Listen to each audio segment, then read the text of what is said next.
and welcome back to the old world for another installment in the tournament series.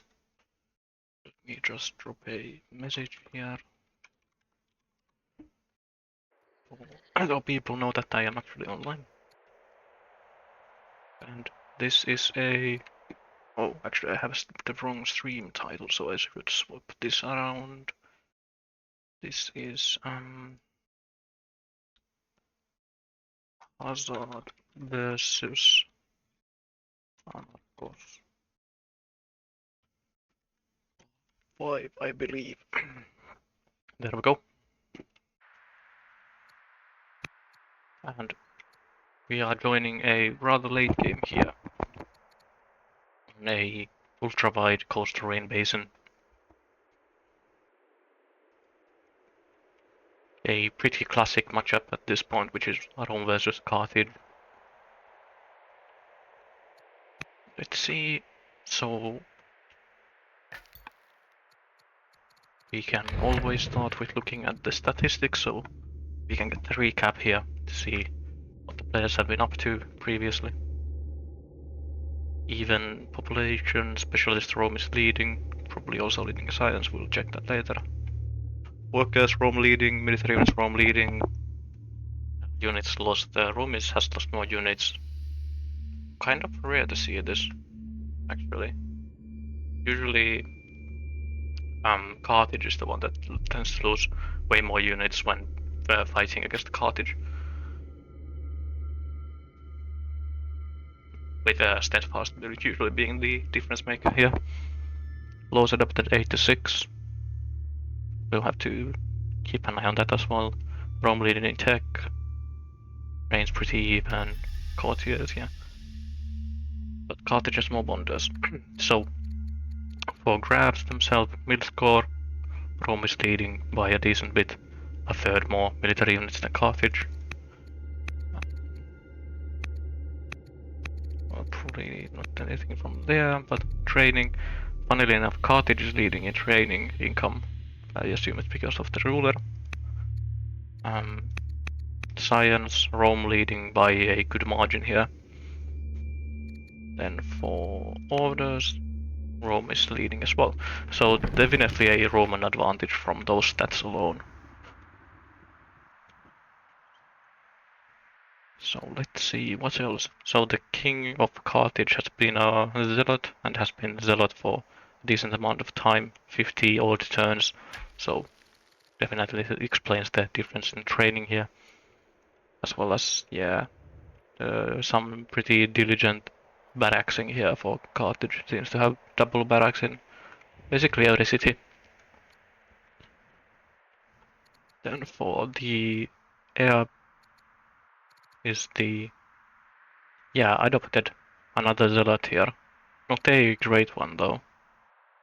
Having negative wisdom, negative discipline.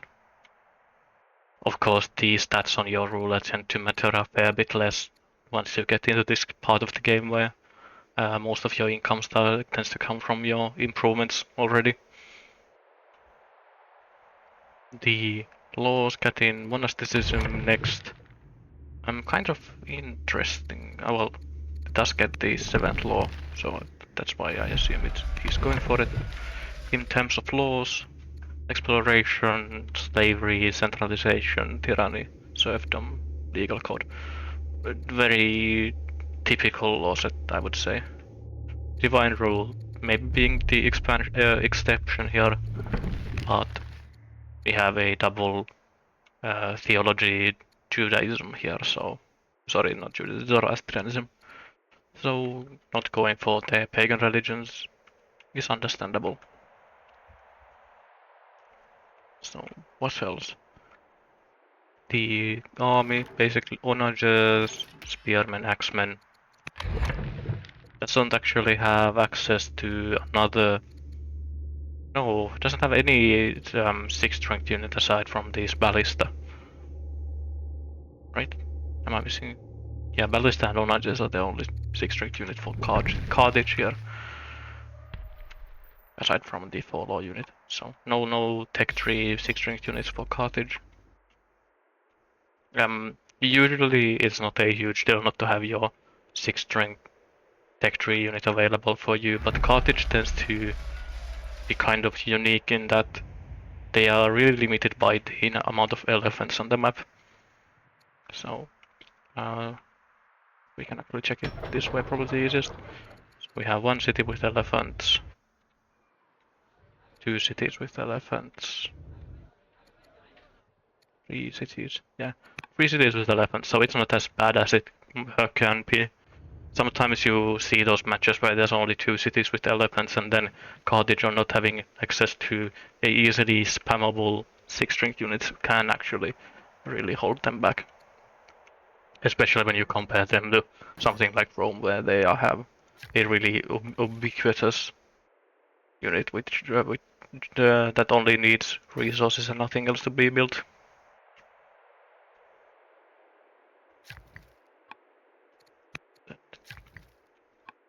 Scouting around. Definitely. This is some lovely scouting though. Considering there's not really many places for scouts to hide in, so having 3 scouts in the basically the best possible positions, maybe aside from these hills here, is some very nice vision for Carthage. In terms of the battleground, seems like it has been mostly in the north. This has unfortunately been one of those games that I haven't really had the opportunity to watch fully beforehand, so yeah, I'm kind of trying to figure out in post what has been happening in the previous sessions. Lots of Rome already has longbowmen. Yeah, let's see this. I realized that Rome has a big science advantage in beforehand, but I didn't realize that it's actually twice as big in terms of science. I assume it's because of land consolidation. Yeah, probably. Usually, if you see Rome have a huge science jump pretty early on, it's usually because of land consolidation timing. On these ultra-wide maps, players actually tend to go for them way more often than on square or even just regular wide maps. You tend to have enough time with these champions families or families that have some military bonus. But yeah, does have longbows. Family opinion for Cottage, very good, aside from the riders. Is it just because... Yeah, it's just a lot from this content. They are Zoroastrian. Zoroastrianism loves the king, so I was kind of surprised to see the number being that low.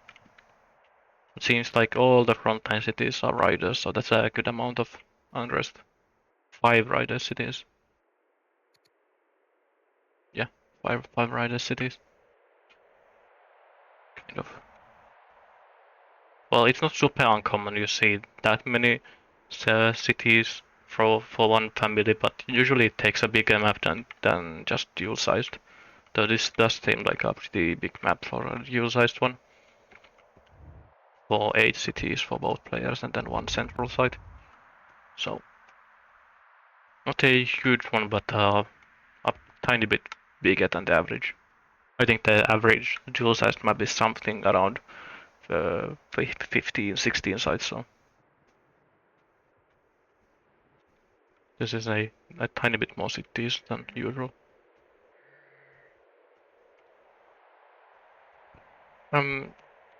Definitely seems like Carthage is on the defensive posture here compared to Rome.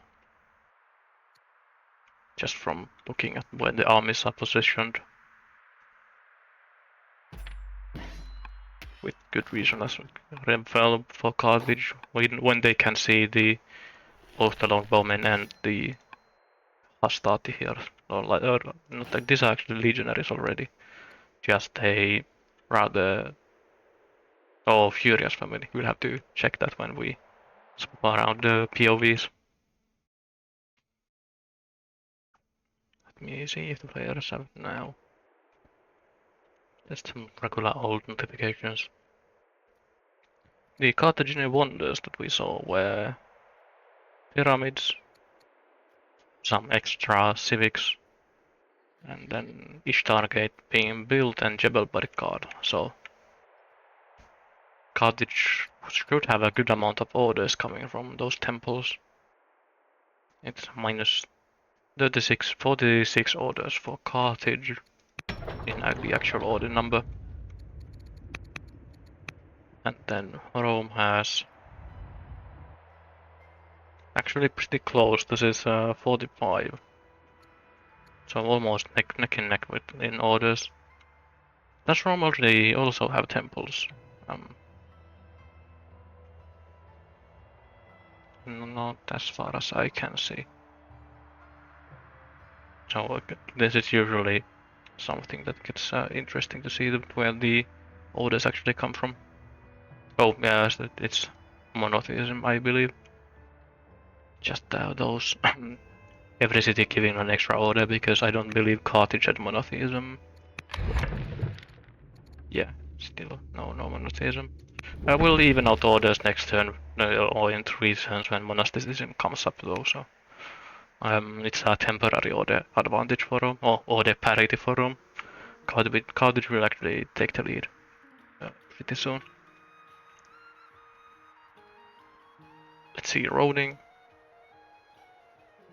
Does Rome have exploration as well? Yeah, it does have exploration. Let me finish the thought here for Rome before I swap around. So, does have the pretty nice road network towards the front line. Definitely doesn't seem to want to be pushing in the south, just looking at where the roads are going here. But the distance here is far long enough that it's very expensive to actually push through these plains without roading first. But Rome is pretty blind in comparison to Carthage. They don't have any scouts seeing anything of real value. These units, I think, are basically visible already. But there has been some action on the ocean. Carthaginian boats did get the Roman bireme that was sailing here. Seems like it was the only boat that Rome had.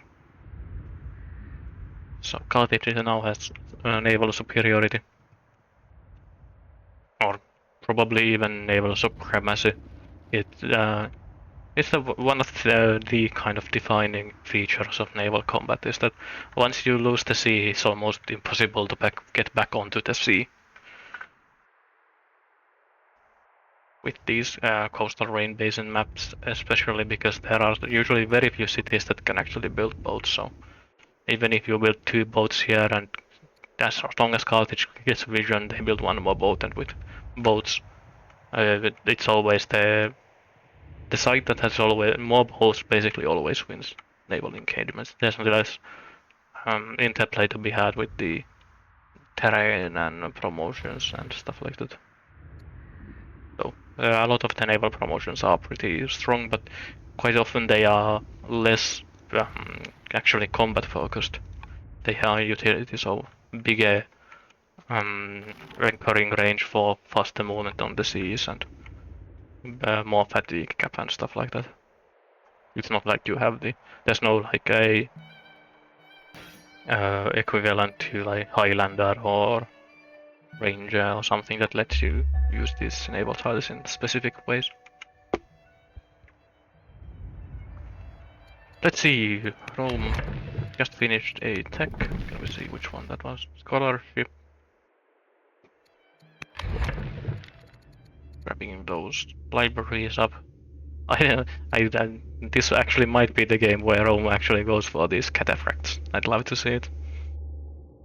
Because if you already want to go for stirrups for those horses, you actually might as well go for cataphracts. Holy warriors. A very powerful blow on the way.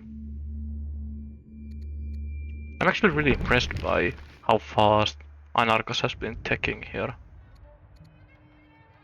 Did the old king just die? Let's see. Reigning from 113, so it was actually the first turn that the this session started on that day King of Rome died. Got the Zealot on the throne. We can probably see the drop here in science as well. Yeah, pretty steep. It was the Old King. The Old King was... Where's the New King? The New King is here, so I believe this is the Old King, yeah. Brother.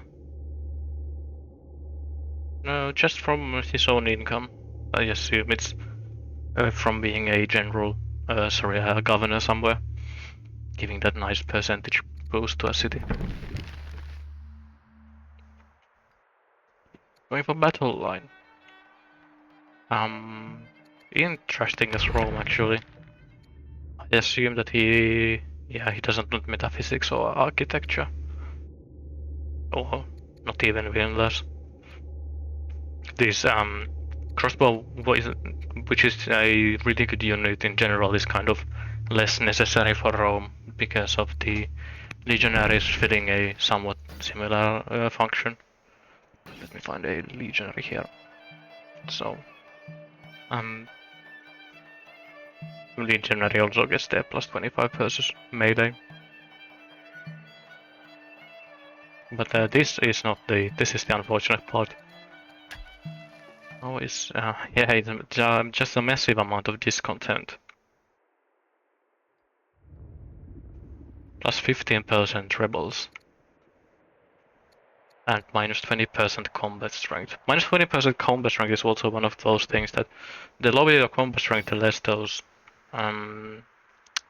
penalties tend to matter in a way, because the numbers are smaller, so you don't see it so easily. But here the legionaries only fight as 6.4 strength units, so these are not really... Well, they are somewhat stronger than Axemen, but not by a huge amount even. Can it's even worse for these. I saw a Hastati somewhere. Yeah, here, this 4.8 Hastatis actually would lose to a Axemen in a fight. Probably. I'm not sure. The Centurion probably would be still enough to counteract this, but it's getting close at that point. And you don't want to get fights to get close when you are fighting with the anti-infantry specialists. Yeah, and I would love to for Rome to go for cataphracts, but it's always difficult to actually justify going that way. If there's one nation that can go for cataphracts, Rome is definitely one of them. With the because what the Roman armies tend to lack is the, well, rather accurately, I guess, is the archers and the horsemen. So Rome has no way of getting route units kind of on their natural tech path. Because Rome usually wants to, if Rome gets to do what they want to do, they usually want to go for land consolidation and then for Bodkin Arrow. Because Rome starts really close. Rome is the fastest nation to reach land con. And if you go for land consolidation, man or longbow, then you have the combination of getting your the 6 strength units or 8 strength units, and then so you have your melee, you have your range, but then you need still something to route with.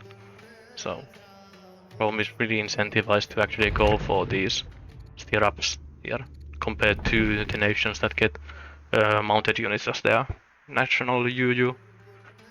Like these, there's no point for Egypt. For Egypt either, really.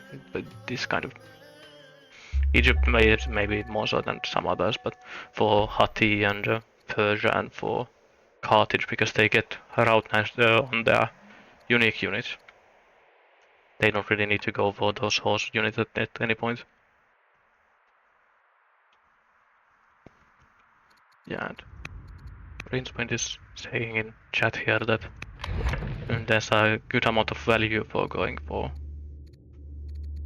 metaphysics here for Rome, so Rome could actually convert these away from these pagan religions towards Judaism, which would well, it wouldn't quite solve the problem here like completely, but with veneration here, it's just getting to negative 100. Negative 10s is enough to cause the rebel chance to drop to 0.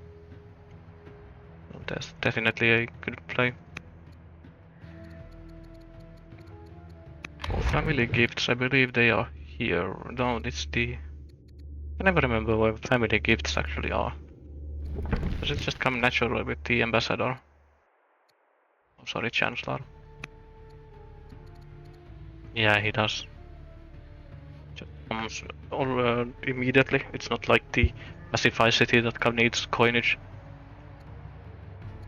Not something that you tend to crest that often in duel matches because of the really expensive cost of 400 gold here, as well as the two orders. It's one of those things that usually you kind of have it available way earlier than you can actually afford doing it. So it's easy to forget that being an option for the players here.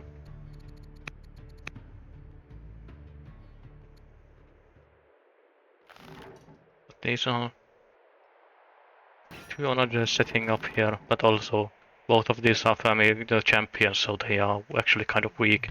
So if Carthage wants this, they could easily send one of these elephants in and just clear them out. It's probably worth it to sacrifice an elephant for two ballista, two onagers here. Because the counter attack doesn't seem super easy for Rome. This is one of the spots where you really would like to have a chariot as well. Thus, I assume that Carthage, yeah, doesn't even have a spoke wheel. Which, like I said, makes is a really reasonable thing to do when you are playing a nation that already gets a route unit from their nation. And I guess these elephants, with 3 cities being able to build elephants, it's not like they are super expensive either. So throwing an elephant here to stop these from being annoying would be a nice play, I think. Of course, he has decided to go for other things here, other priorities, so he doesn't have the orders to do that anymore. That ship has kind of sailed. Now that I'm looking at these Carthaginian cities, it's quite interesting that he's actually going for the Ishtar. Where's Ishtar? Because we are going up.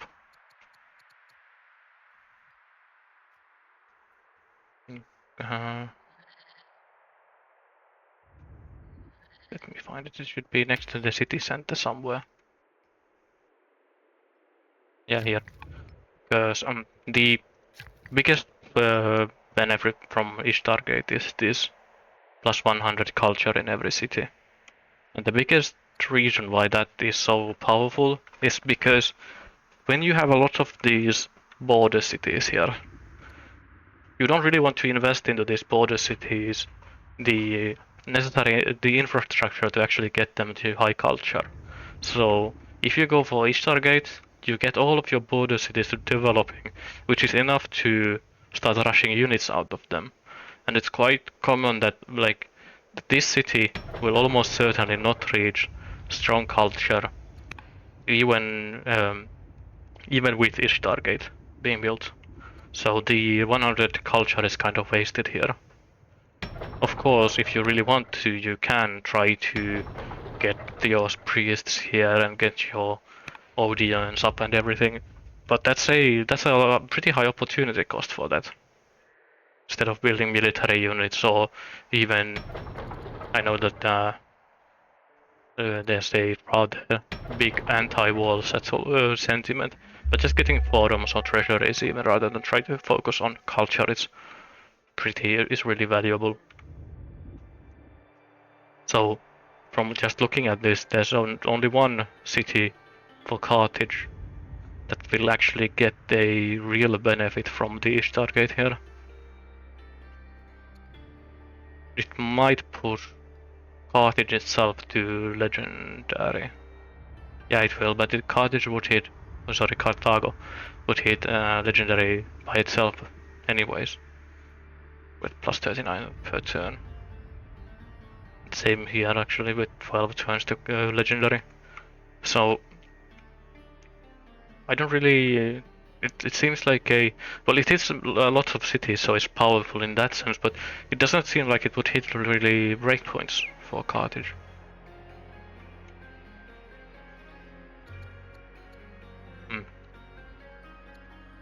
Which is a bit of a shame because I do really. The Stargate is extremely powerful.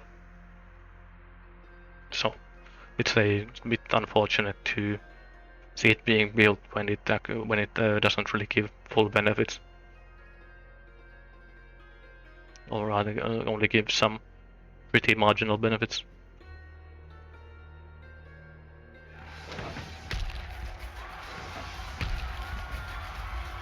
I wonder, I didn't check beforehand, but I assume Rome actually had to move the scout here to see the city center.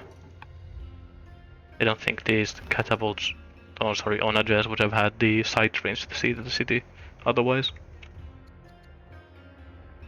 But speaking of wonders, Rome is also going for the museum. I assume... Is it in the capital? No, not in the capital.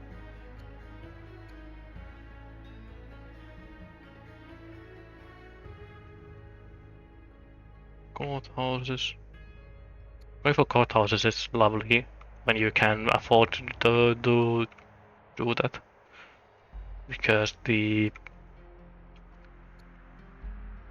civics that you get from them are so useful. Sorry, here we go.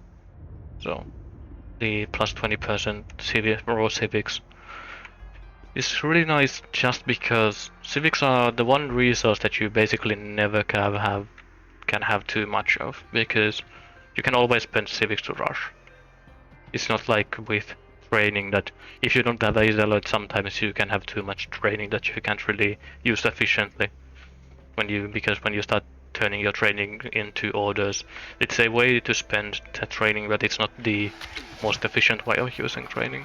While for civics, after you've gotten your laws up and converted your families and done your theologies and it's appointed your governors and leaders and stuff. So there's there are infinite things to do with civics basically.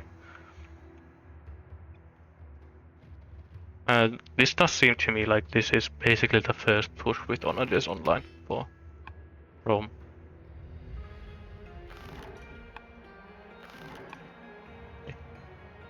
It's a pretty aggressive posturing here, but it's again, the family opinion is so bad for Rome that this looks extremely scary, just by if you look at these unit icons with the legionaries in the front and then onagers in the back. But because these are from Furious family, and they don't have any promotions either, or generals on them. So if you look at the damage forecast here, this onager actually absolutely decimates these legionaries on these hills.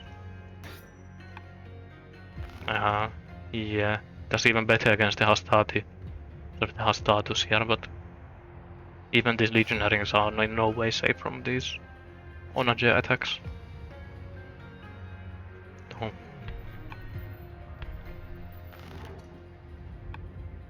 Was there one elephant here? Or is there one? You could force march this elephant to here, I think. So there is a route chain. Sorry, a route chain.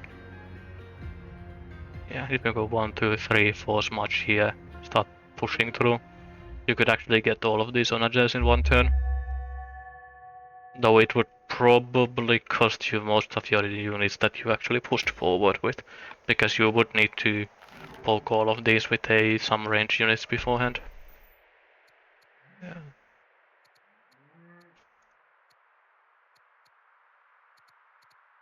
Pretty close, actually. really close. If this elephant had one more promotion, it would be enough. I think. It would get really close anyways.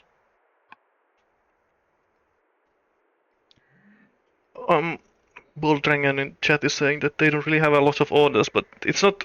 This is a pretty typical amount of orders, I would say. It's just the players are spending a decent amount of improvement construction on both sides, though this is kind of. This isn't a full all-in yet for Rome. So I don't think this is a super low amount of orders for these points in the game. I don't think though it's a bit hard to say with the game going on for so long. But it's for to me at least it seems like the players have exhausted most of the ways that they can actually get extra orders. With both players having temples and I think no horse, no ranches, but that's kind of usually a low priority anyways. But common ways of getting orders. This is the only one that I think is really missing from Carthage here is monotheism.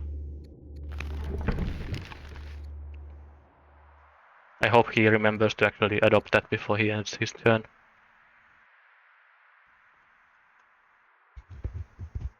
But it's usually orders are the most limiting factors for all of the players. It's one of the reasons why statesmen are considered to be so powerful. It's the kind of the consensus here that I've been seeing some of the more experienced players advocating is that if you have statesmen available for you, you should never skip statesmen, just because of the bonus of getting those that one order per year per city, and then the ability to spam decrease. Because this, with orders being such a scarce resource, the statesmen are the family that can give you the most amount of orders, which is very powerful. I don't like the Carthage moved this elephant backwards instead of move it southwards, so now it's actually one turn further away from trying to go for the route chain here.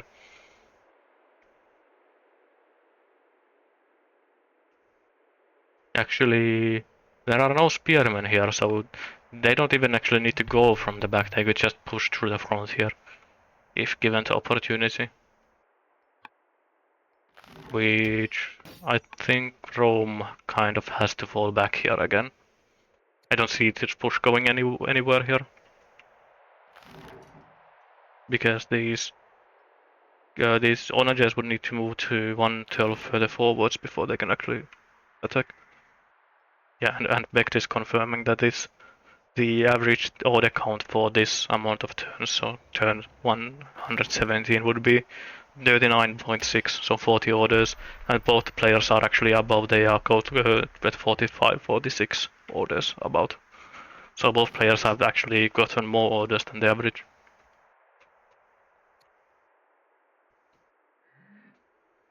It's just one of those things that, oh, mercenary chariots.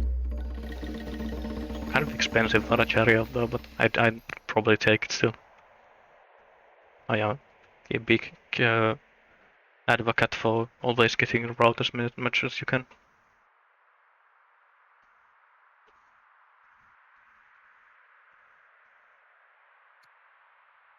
Yeah, but this is the both players are actually even in orders at the moment. I believe it both were at 45 last turn.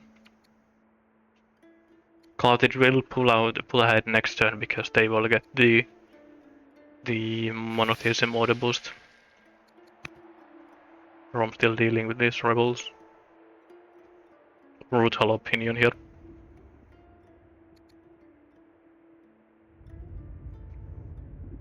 They do even have both luxuries here, so it's just the huge amount of discontent at not being Judean, Jewish.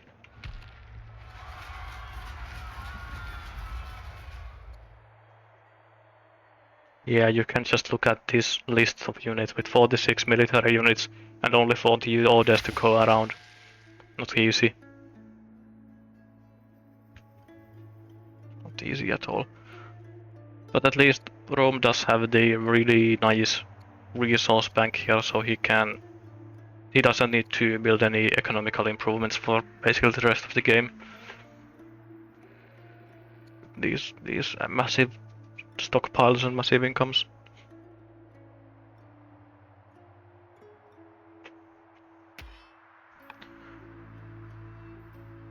I do wonder about the battle line though. I assume it's to go for pikemen. Yeah. Because Rome does have the spearmen tech available, but they actually don't have any spearmen in the field.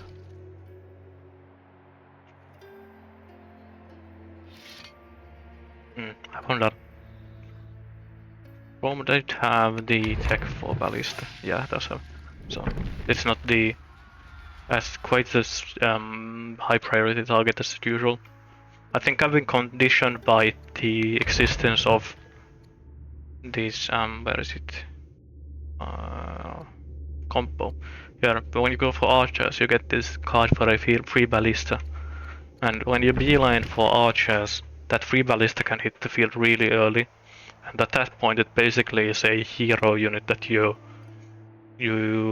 basically will sacrifice 3 units to get that ballista.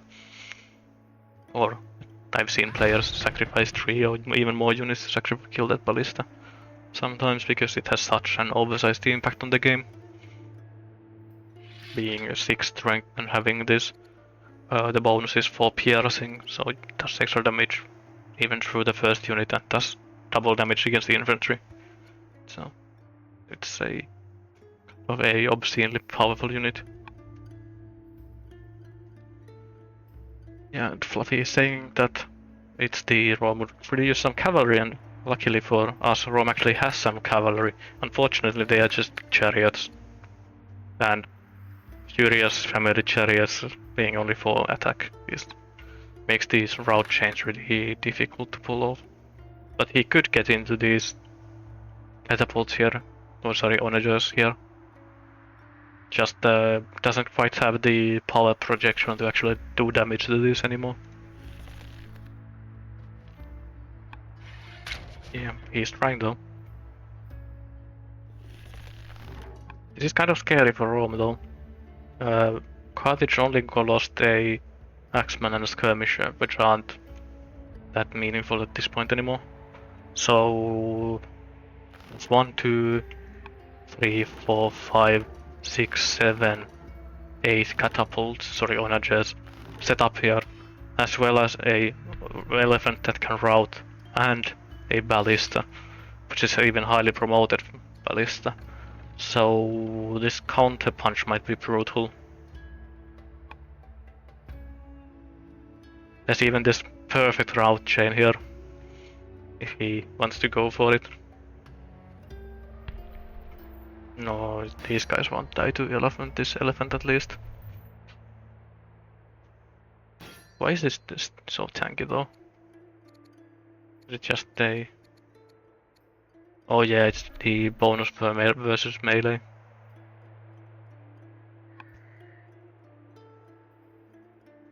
But it's the...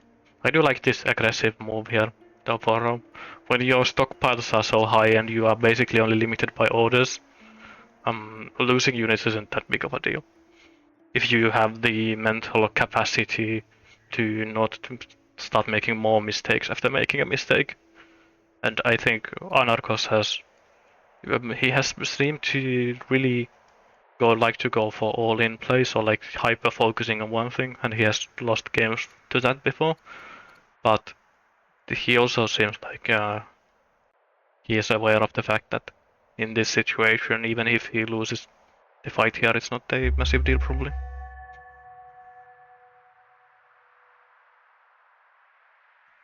But let's see. Oh, the king of Carthage is dead. As the zealot was replaced by another zealot. Let's see. Can I get Zoro? It's nice.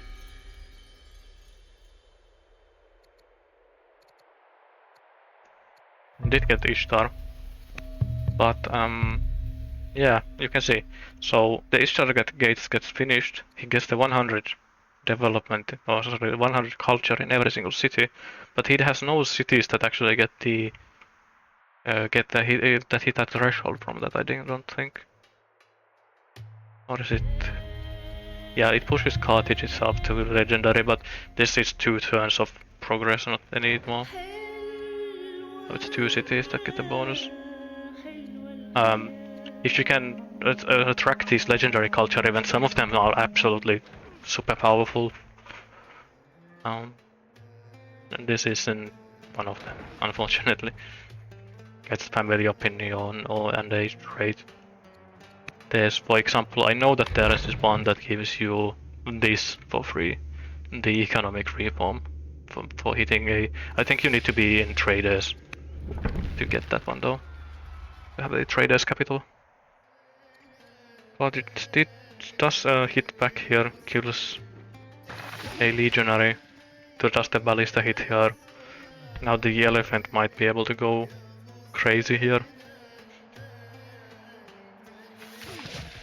Yeah.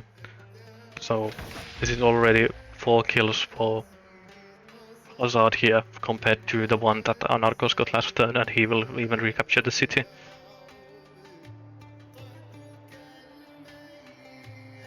It's just terrain here is kind of awkward for Rome to attack into with all these onages here. Funnily enough, even this looks much more difficult. No, actually, because these onages are in the middle space, it's difficult to even go this way. You can. It's the. Now, unfortunately, this unit died here, so the elephant doesn't actually get to route chain through. Sorry, route chain through.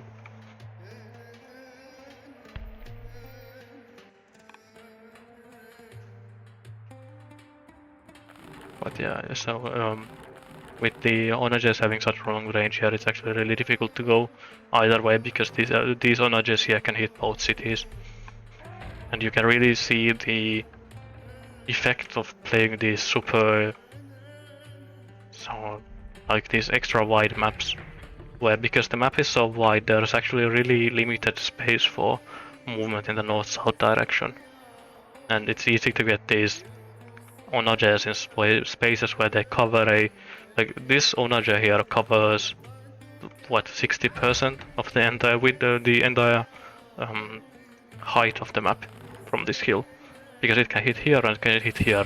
That's the half of the map. That's more than half the map.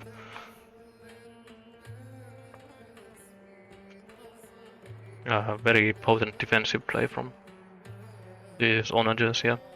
Of course, the same is also true for the attacker, but as attacker, the needing to unlimber your unit makes it much more awkward to actually push forwards. So this is 5 kills for Hazard, and all of these are either onages or basically, well, there's a legionary and an axeman, but still, those are all real units, no blocker units that were dying there. And it was even without pulling off a route chain.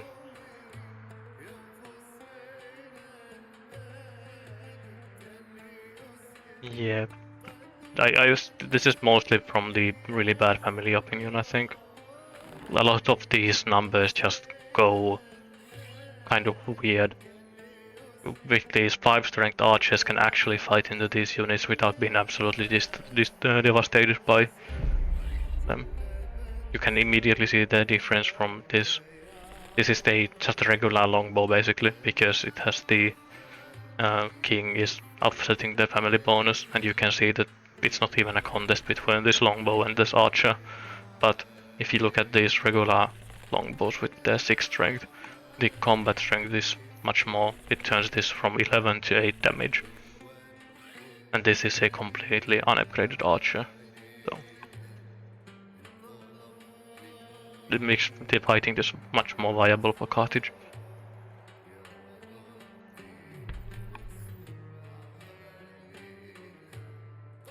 Oh, I can probably do it.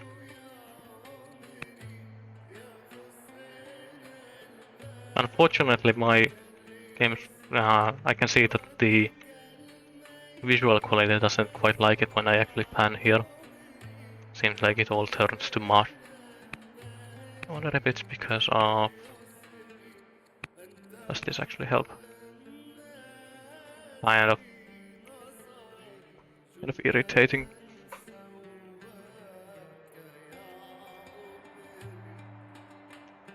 I refuse to use the mouse more. But yeah, so we can see the Roman army in its entirety. Kind of a big gap here in the middle where most of the units actually were. Now, definitely 8 into Rome's onages here. Lost 3 of them, I believe. Actually, only 1. There was this really nice route chain here, so maybe I was thinking that Carthage could actually, or did actually go for it, but they just cleared out the units in front instead. Didn't go for the absolute biggest route chain. But here you can see the really high order rate for Rome. Must have finished a decree 3 for the statesman capital, so at least he will be able to move all of these units in now if he wants to. It's just you can see how easy to use these chariots are with Rome especially. When you have a unit that gets the mounted movement bonus, and then you can just rush it in, and you could start route chaining these onages here. Well, not super easily because these are just chariots, but if these were horsemen, you could actually just use 2 of these horsemen and just kind of blitz through all of these units back to front. Especially with longbowmen, so this is one of the things that makes longbowmen so powerful, even beyond the normal stats, is the extra range that you get. Well, the king even gives you +1 range, but you can hop this longbow 1 square forward, 1 hex forward, and poke this unit and then start route chaining. And basically no other unit in the game that lets you pull off those really nice. Unfortunately, it's a 6 strength unit, but still, an enlist is an enlist. That's I was saying, so because this longbowman can step on this tile and poke this unit, for example, and then you have this chariot here. This chariot could rush forward and kill this, kill this, kill this, kill this. Probably all of these are possible kills if this was anything better than a chariot.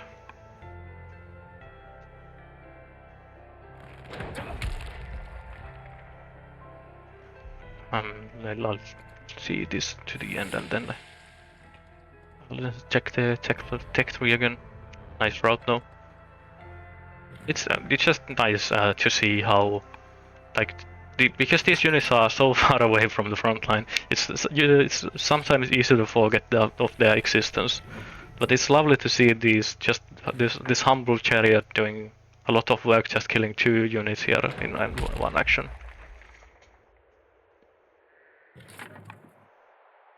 Of course, it's a kind of a weird situation as well, because neither player really has spearmen on the field, and both of them have went for siege, so the importance of cavalry has this kind of even highlighted more than it would be otherwise.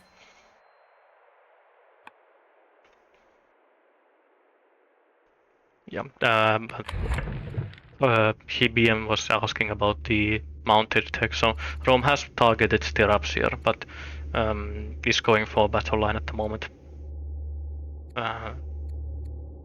Just one thing for going for battle line is also really reasonable because it lets you go for pikemen against those Carthaginian elephants. It's probably it's more impactful than going for crossbows or architecture at least. So very understandable.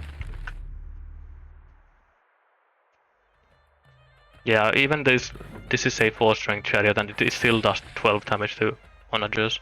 This is a weaker than regular chariot. So it's a lot of damage here.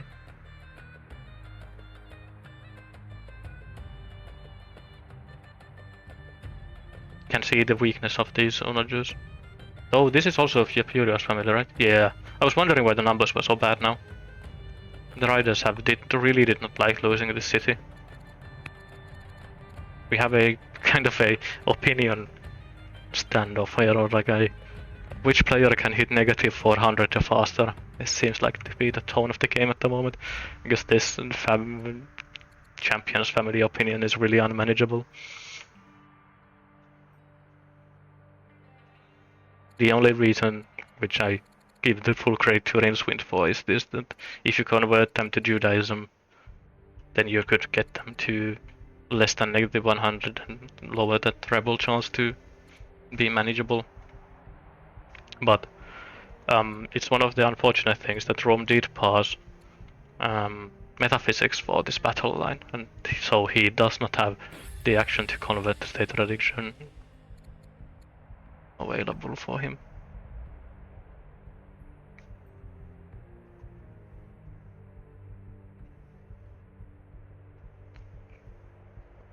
But we'll see. It's a decent attack back from Rome as well, but Rome did kill less units than Carthage did,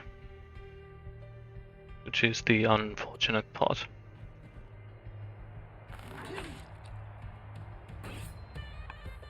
I'd like to see this. Does it matter? Probably doesn't matter. You can only hit this with one onager here. Prince Consort going in. This is one of the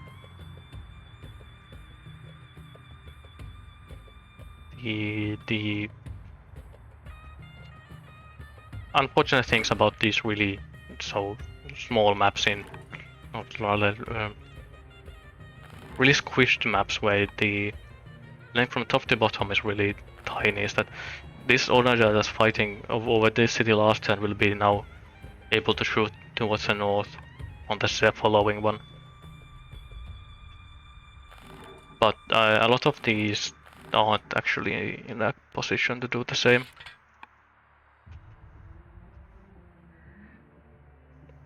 Let's see, lots of people saying things in the chat. So, attacking into jokes and from fortified rivers, archer armies shooting into woodland cities. Yeah, and saying that Rome shouldn't really fight here, but would probably do better here. But again, sorry, I had to cough. Is there's a problem of this being completely fortified in forts and being across a river. So their family, even here, it's not easy to attack into. And of course the robot saying that you could convert this with the family head. I'm actually kind of surprised why he hasn't done that. Because there should be no blocking here because of the family the personal opinion being so high. I was thinking that maybe all of this opinion came from something else, from like the zealots and ambassadors, and this was under 100, and you would be unable to do any of the religion head opinions. Or was this actually? Yeah, because this is personal opinion and not the religion opinion that you need for this.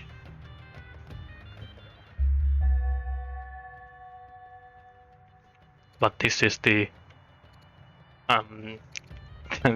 because this was a rider city that was captured, it caused a huge hit in this content, I believe.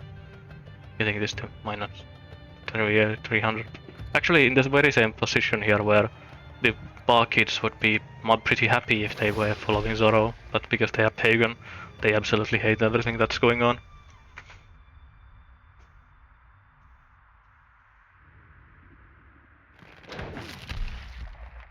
But let's see how the attack back here goes. Already got a chariot back, not the most impactful of kills though.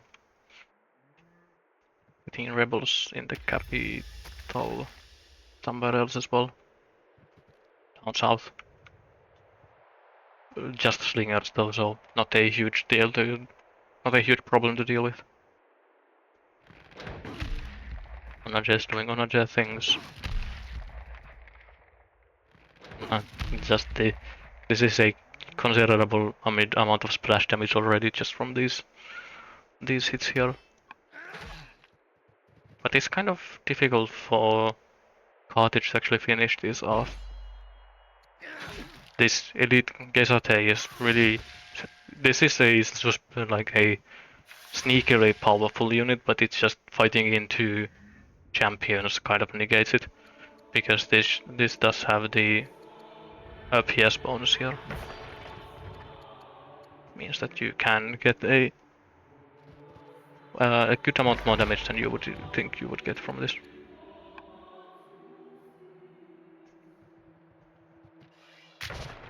One damage. Really, there are a good amount of these tribals still around.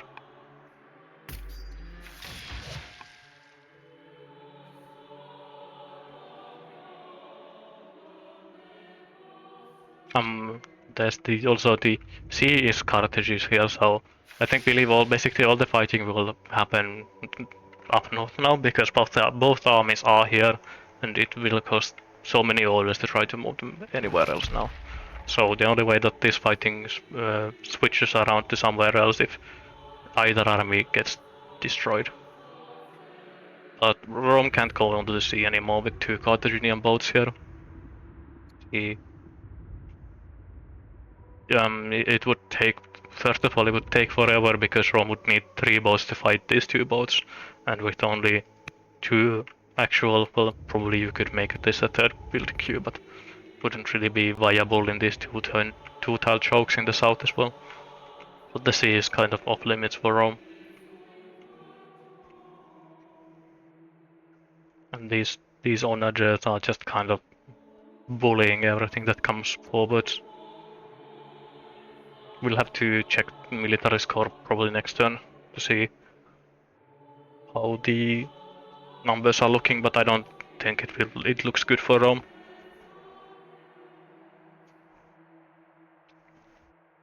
And the idea of a extra tall maps is really funny to me. Make this instead of having the kind of typical square map of having 3 cities north to south, then you would have 4 cities north to south, and both players would immediately basically be in front of each other. Even less than a duel, more like a cage fight at that point.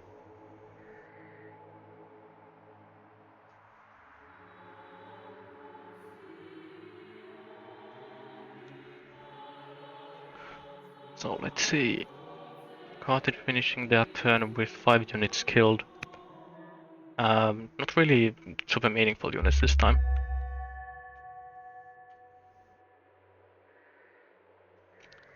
Portcullis available now. I'd actually like to see Portcullis for Rome, not just because of the follow-up attack being cavalry, but there's not really good positions for scout here for Rome. Would need to. I believe this is also in Carthage's borders. I think Rome can also infer it from seeing what the borders look like in the Fog of War. But this does mean that Rome actually gets vision on these Carthaginian cities. He's missing the scouts for that though. I believe he only has 1 scout. Yeah, only has 1 scout. So if he actually wants to use these spy networks from Portcullis, I think I'd love to see 1 or 2 more scouts here.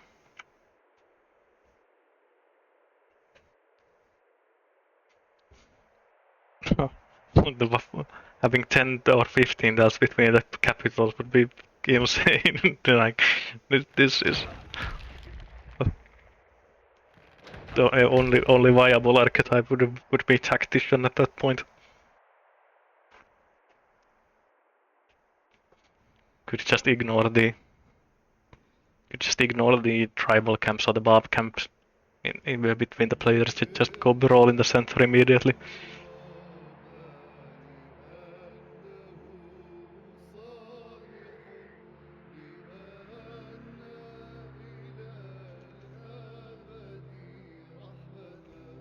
Rome is definitely not doing any really fast military moves here. assume that this will not look nice for Rome. I know, it's not as bad as I thought. Rome must be building units as well, because Rome definitely lost way more than Carthage there. So I assume the reason why the drop isn't really that visible is because he has been finishing units. Here, 29 turns. Way less than I thought, actually. Yeah, it's the minus 20% from Furious is actually kind of mattering here as well. Not just the negative opinion at that point, but the minus 20% in civics, training, plus coal even. Not quite 50% less coal, but double the 50% increase in upkeep is still nothing to sneeze at. Yeah, there we go. So you can see minus 104 total, and then you start adding up to it for 180 for these cities.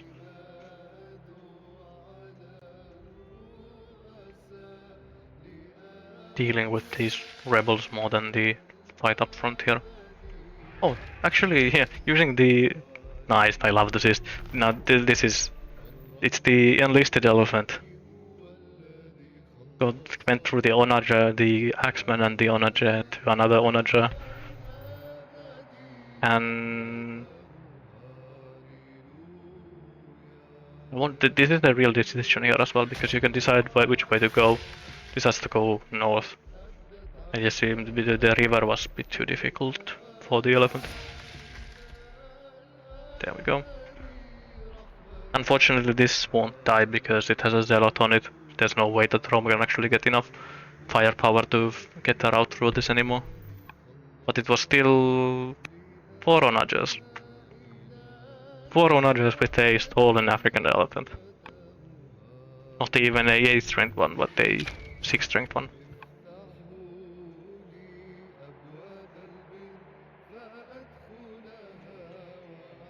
And there we go. A chariot goes in, even without promotions. I mean, I guess with the breakpoints, doesn't seem like it matters here. If this went from a Furious family, then it would have mattered.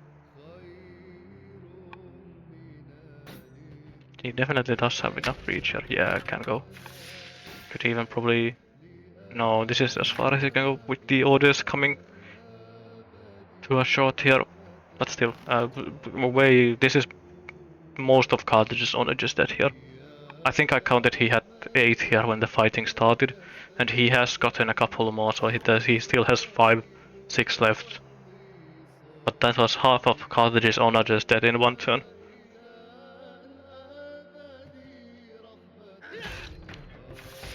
Not even more than half. Spent all of his training for that, but it was the 8 dead onager in one turn. It's crazy how much you can do with just a stolen elephant and a 4-strength chariot. If you ever see a kind of an improvised route chain with using what you have to a great effect, it's this. It's not exactly what comes to mind when you think of the Roman military might in Old World. It's not the wall of legionaries and Hastings, but the auxiliaries that are putting in all the work.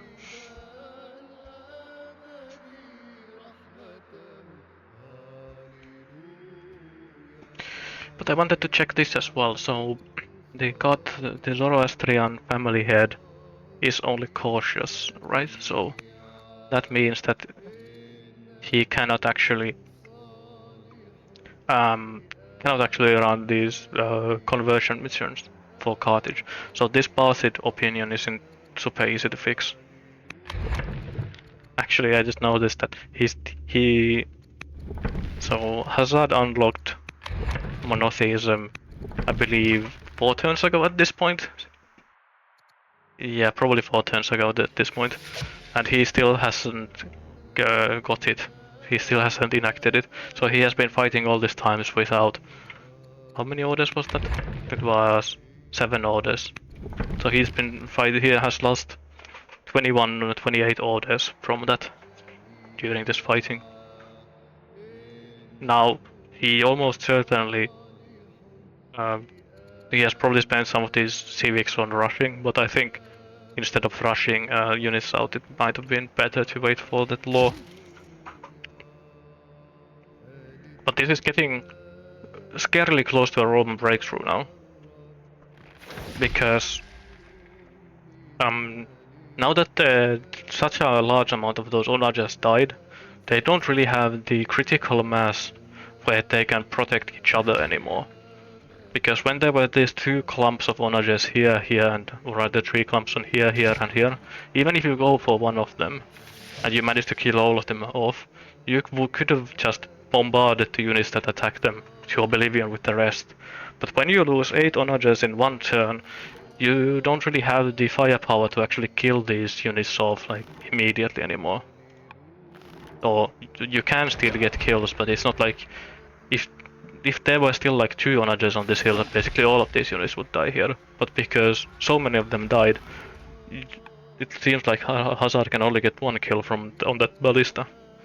Because these 2 skills were the actually forward rushing elephant and chariot. Yeah, it said yeah, so it was 1 legionary here and the forwards pushing units, but the problem with Hazard that he doesn't have actually the firepower to actually go after these longbows in the same amount anymore. Especially when Rome has onagers set up on these hills to punish anything that comes further forwards.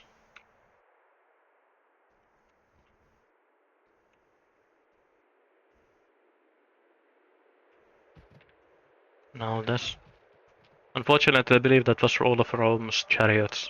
So I think Rome has no more units that can rout anymore. Oh, there's 1 wounded chariot. So there's a chance for a redo. There's still 3 onagers stacked up here. Especially if you can get on this tile here as well, so there's no river crossing penalty either. Huge losses in military power for Carthage last turn. Honestly, this was more kills for Carthage than I figured he would get. I thought that one of this longbow here would have probably survived.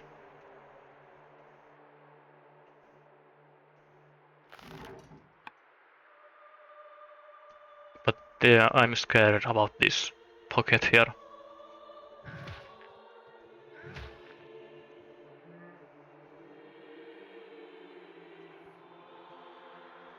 It's the one thing you don't really want to do if you can avoid is to get dragged into a kind of this attritional warfare with Rome, because when Rome gets this extra training in every city, it then tends to end up so that it's not a huge advantage, but it's an actual advantage that does favor Rome the longer the fight goes on, as long as the players don't run out of resources.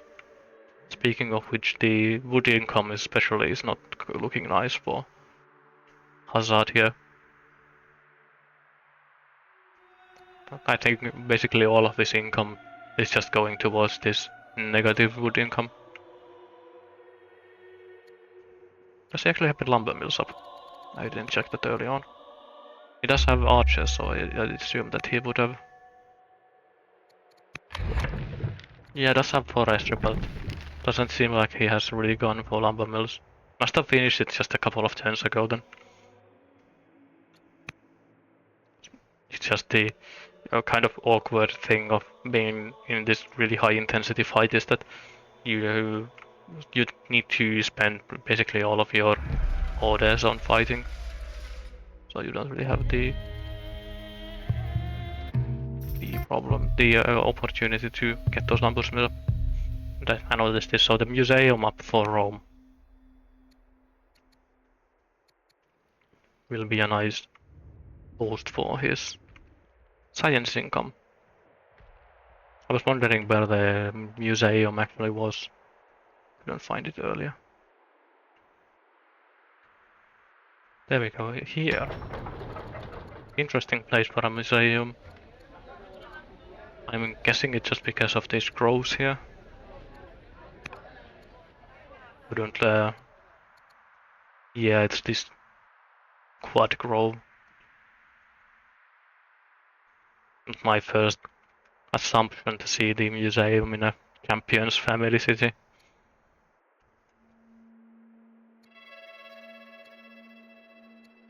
Oh, but Rome is actually getting longbowmen barbs.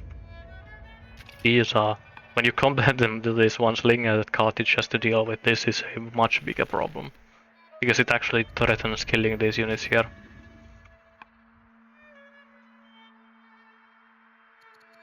Kind of interesting as well. I don't know where it checks the rebel it spawns from, because we also feel kind of off that Rome is getting A strength bar rebels while Carthage is getting 4 strength rebels. 3 turns apart from each other. Maybe it just checks the total science or something. Well, it was a nice attack back from Hazard there. The gap is still growing in Rome's favor. Which is crazy when you see that Rome is losing these legionaries and longbowmen constantly. And it just is producing more than Carthage is producing.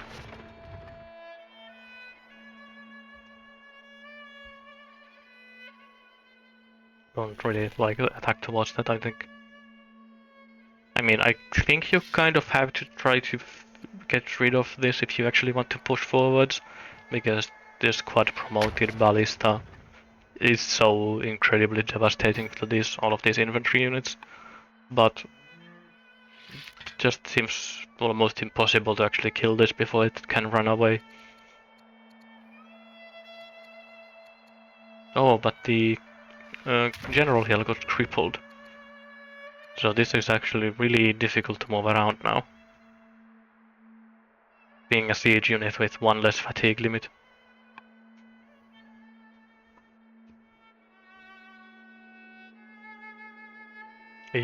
This has been a huge fight already. Let's see, I can probably see the... let's actually watch the fighting here before I open that one. Got an axeman from the city. Yeah, he can get this to 1 health now, but can't actually kill it. I would have preferred to see this done the other way around, where you attack first and then you route chain through. Because this is your last chariot and it's actually kind of valuable in that sense. It probably killed this unit as well.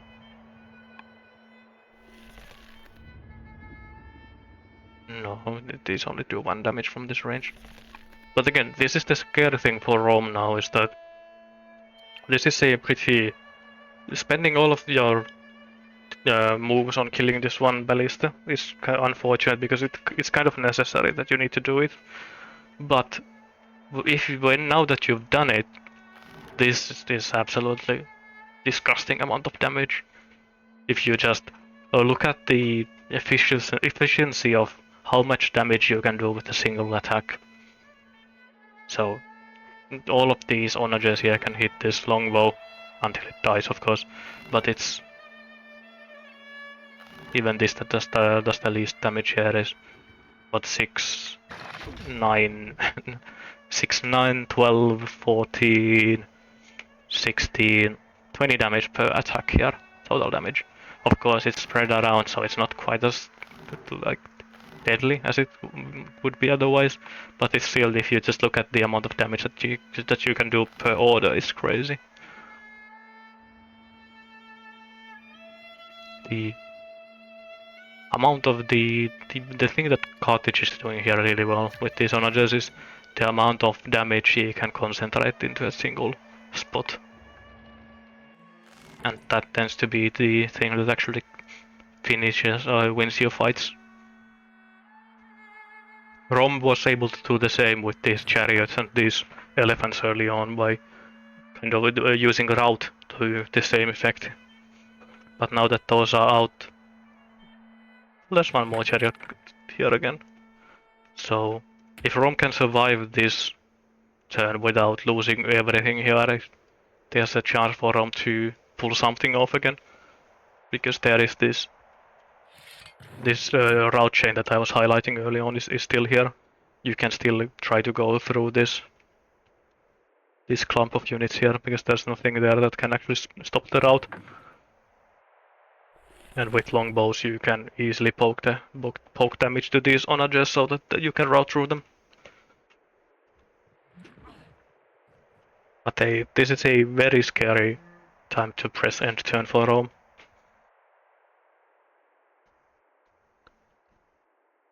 Let me just grab a quick drink.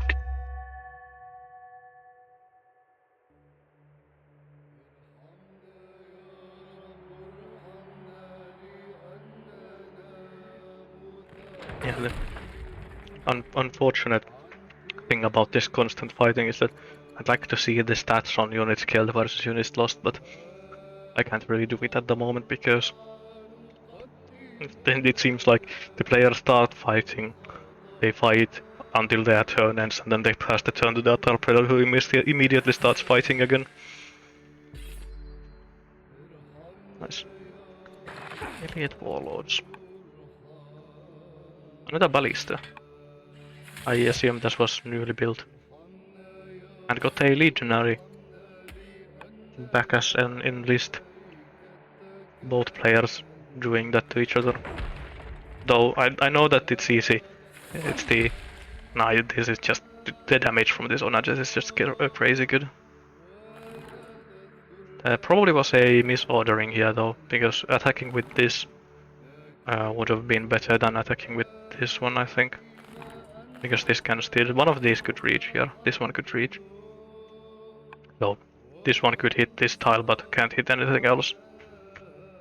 Wasting one turn of movement. But as I was saying, so I know that using the end list is really powerful and it's the zealot's leader ability. But I do think that getting those extra orders would still probably be better than getting this end list off. Ah, interesting.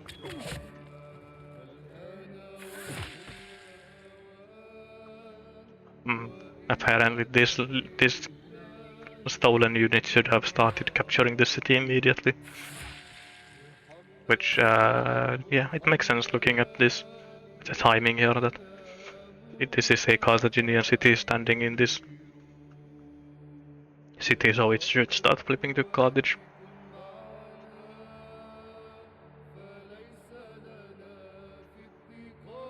Let's see. Funnily enough, Carthage has the ambition to enact holy war here. Oh, this is a failed ambition, almost certainly. I don't really see Carthage going for that. When they have access to their own elephants as well. And honestly, if some player actually wants to decides to go for cataphracts in a game where they have a mounted unique unit, I will take full responsibility for trying to push players into that for a long time now. I don't think it's good for most games, and certainly not here.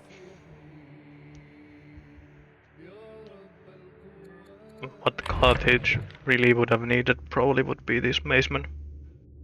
If anything, macemen or longbows as well, but if you want an immediate short-term answer, I think you want to go for macemen, so you just have something to stand in front of these siege units. Even if going for macemen doesn't feel great against Rome, but it's still kind of necessary for you to block these Roman attacks. Lots of kills, but again, they're not massively impactful kills. Military score graph, both players are tanking here.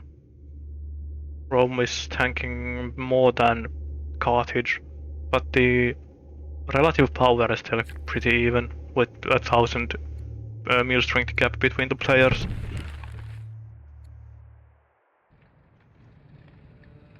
Wait, what? Oh, it's a one. I was wondering why it looks so weird, but it's a one tile of forest fire. That's why it looks weird. But it's a Carthage has basically no units back home, while Rome does have quite a bit of forces back because he has to deal with these constant rebels. So I think the difference in military power is basically in these units that Rome has stationed back home.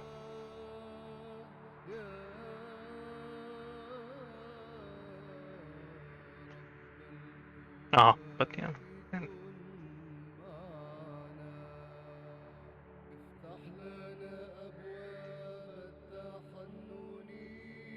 It seems like I got my co-caster here. Let's see. If you hear some weird noises, it's because my cat is standing on top of my computer at the moment.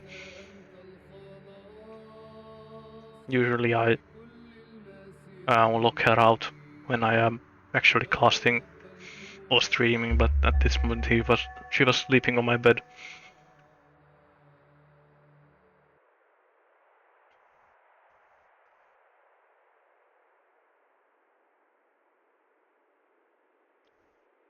There we go. I'll just have to lure her out soon because I'm almost certain that she will jump on my keyboard any minute now.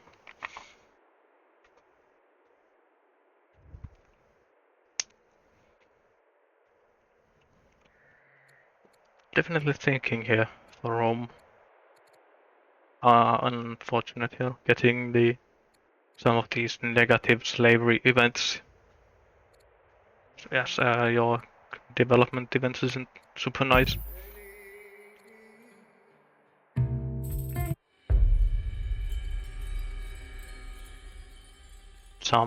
Yeah, for the lines, so it doesn't really matter. I was thinking that was the, yeah, and none of those options really seemed super inspiring as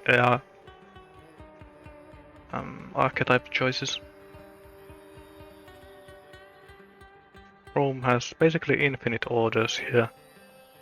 Well, not quite infinite, but a huge amount of orders.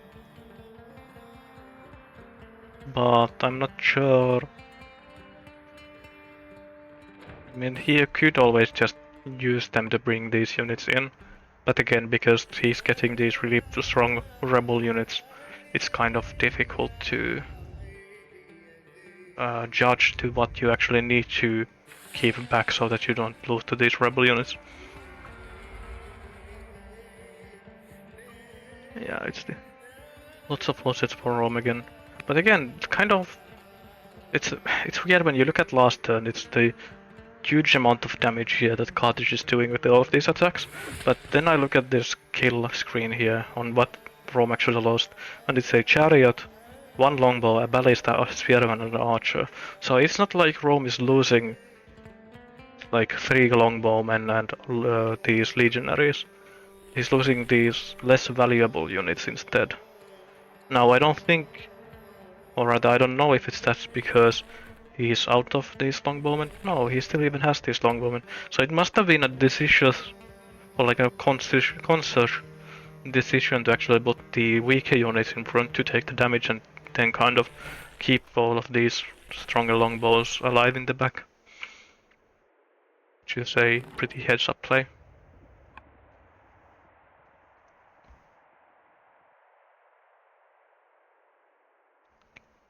It's kind of weird to see a Roman maceman on the field.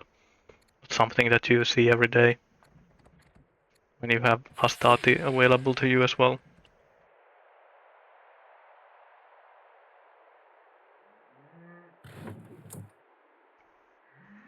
Tiny bit short. No, it's just this. It's kind of impressive how no matter how many times you see it happening, it's just the synergy between this longbowman poke and the chariot routing. Just that you pull off so the route change so easily.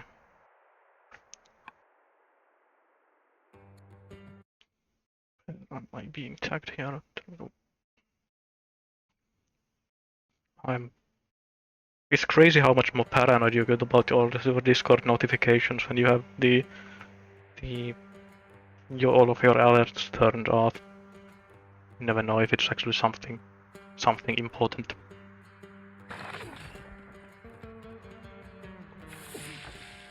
I'll put that up next. Continuing routing here. Again, 5 kills already. Did get the stolen legionary back as well. Well, stolen. Got it back in a Roman burial ground, probably.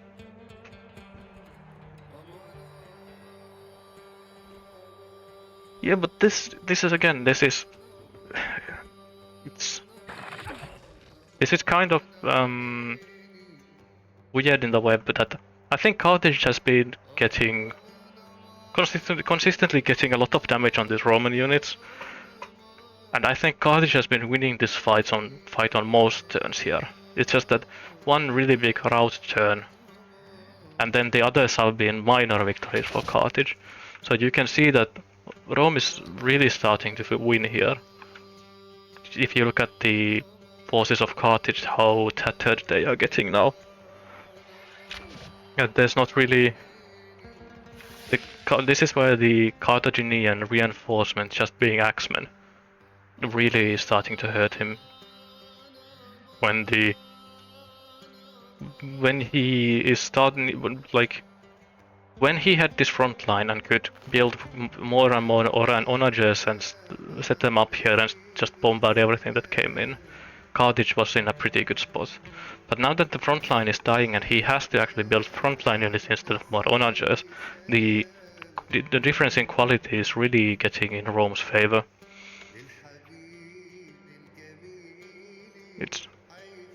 You can see that even just the macemen here can get a lot done compared to these axemen.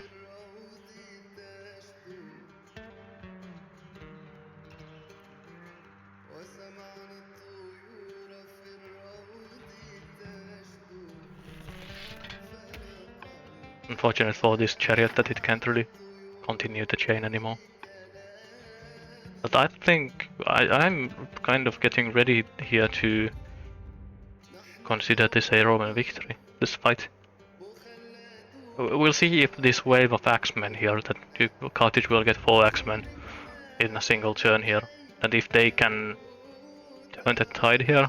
But I think Rome is really close to breaking through here. I think Rome is 2 turns away, I think, of clearing this Carthaginian army out completely. And even the scarier part is that even while all of this is happening, Rome still has this pretty big reserve back home.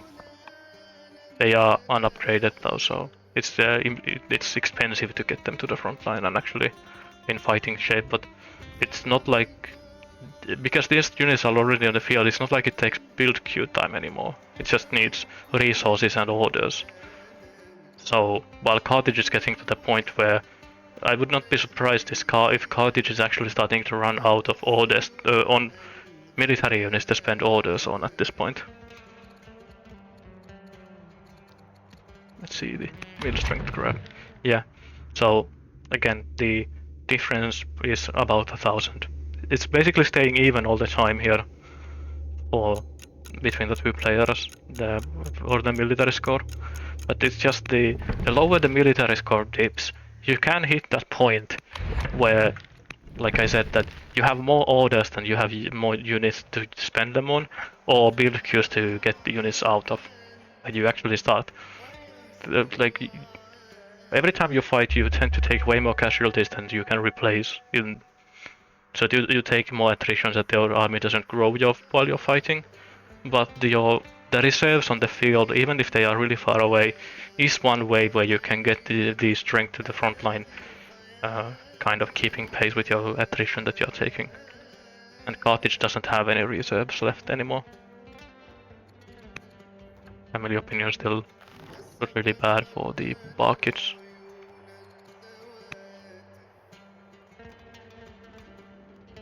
But this looks like Carthage is kind of realizing the same, at least looking at this Onager move here and this Ballista heading back to deal with the rebels. But the scary thing here is that I don't really see how this would get better for Carthage, even if they retreat, because this was the best place to defend. There's no better defensive spots anywhere, I don't think. There's one here, but it's a 4-tile choke compared to the 3-tile choke here. And I believe Rome was taking Cavitex.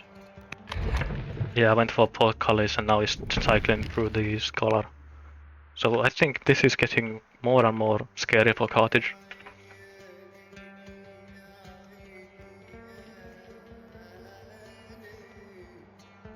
Yeah, this is definitely a decision point for Rome here. Like Sion is saying in chat that he hopes that Rome would go for Cartena here instead of going for the army. But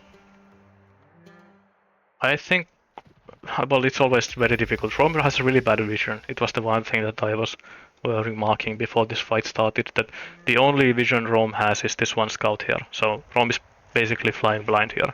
He has no idea what's in this city, in Cartena. He probably sees Carthago Nova. But he has no idea if there's units in Cartena or Nora or Utica. Or even on the hills behind Leptis Magna. So when you are operating with so little information, it's very tempting to just go for the units that you can see, kind of chase these units. And when you are looking at this as an observer, when I can see that Carthage is out of orders here, and he has enough orders to move every unit back here, basically. So trying to kill the army here is kind of tempting to me. But going for the Cartena is probably the more it's the aggressive play, at least. It puts the most pressure on Carthage because you can't really afford to lose multiple build queues. And I guess Carthage is also out of elephants here. I don't see any elephants at least. So this the scary thing is that you can get pinched by these units from Carthago Nova. But if you don't have any route units to worry about, I think it's not the biggest risk that you're taking if you just go for the city here. It does have walls though, so it's not a free city to take. Seems like all of Carthage's cities here have walls. Definitely has been a session of build up.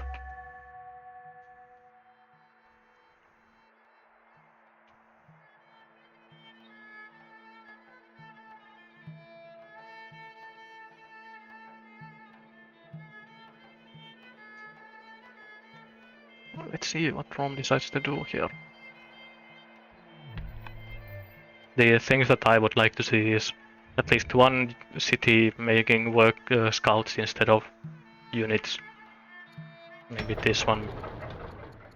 How fast could you get a scout here? Oh, 5 turns. What is your fastest scouts? Nah, you don't want to use a capital. Maybe here from the statesman seat. Or from the landowner seat. With a couple of scouts, put spy networks in maybe these two cities. Or even Cartena. Then you would have perfect information to go off. And getting scouts at this point is really cheap in terms of the biggest cost you are paying is the opportunity cost of not building a military unit, but it's kind of a nice relief on your iron example for example if you go for those free scouts in between.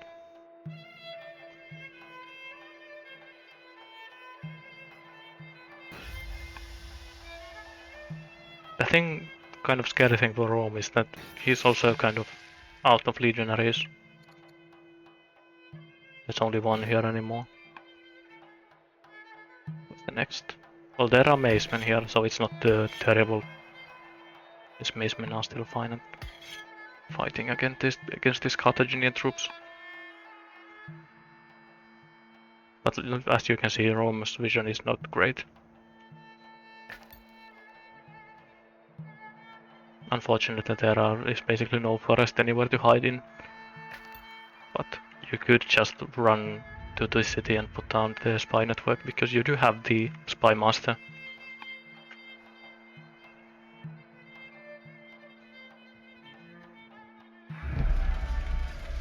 Yeah, I think this is...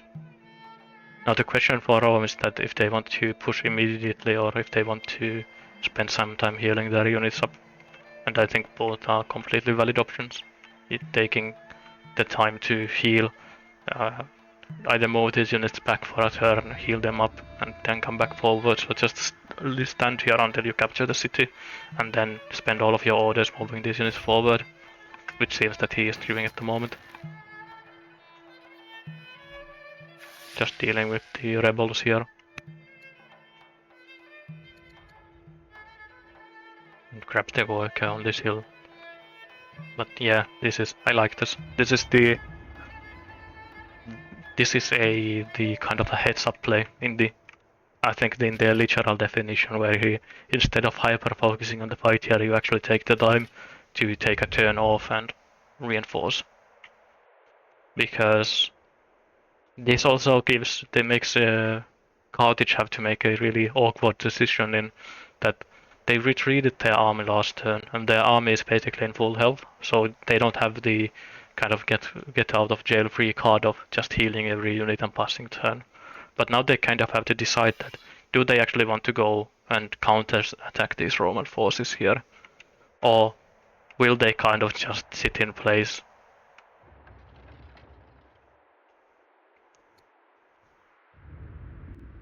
Because either option feels good. It never feels good to be wasting orders on at this stage in the game. Because Carthage doesn't have the luxury of just taking a turn off and just using that entire turn for moving a unit from the back to the front. That's a very Roman advantage. The Roman natural Roman advantage of that extra training.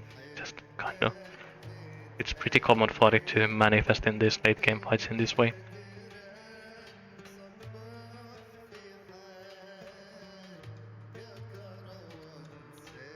Yeah, it's the... Most Roman cities are actually less built up than Carthaginian ones, I think. No, all of these are double barrack cities as well, so...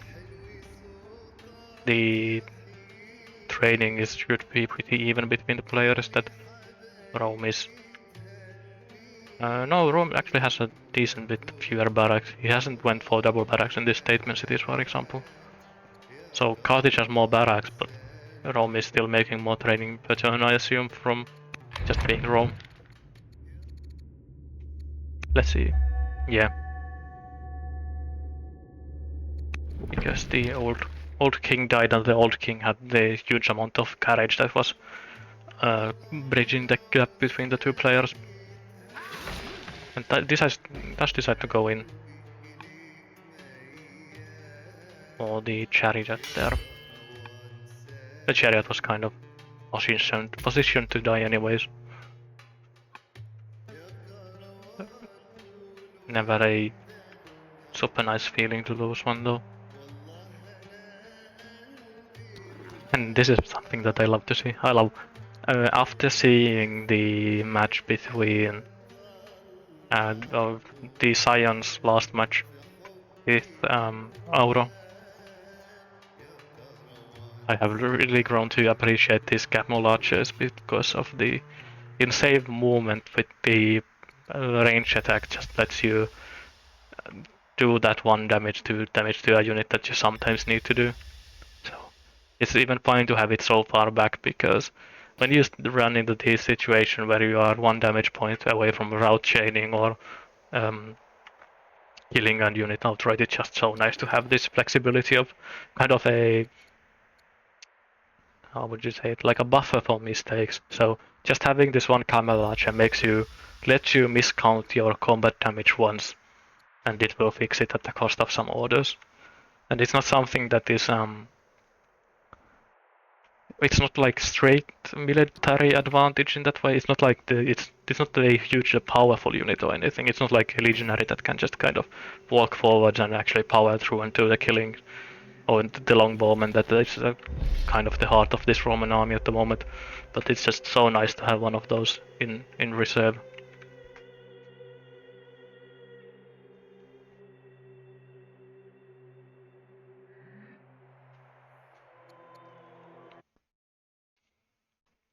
Let me do this.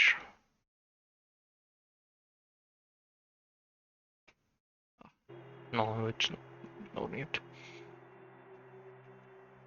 I'll send that afterwards.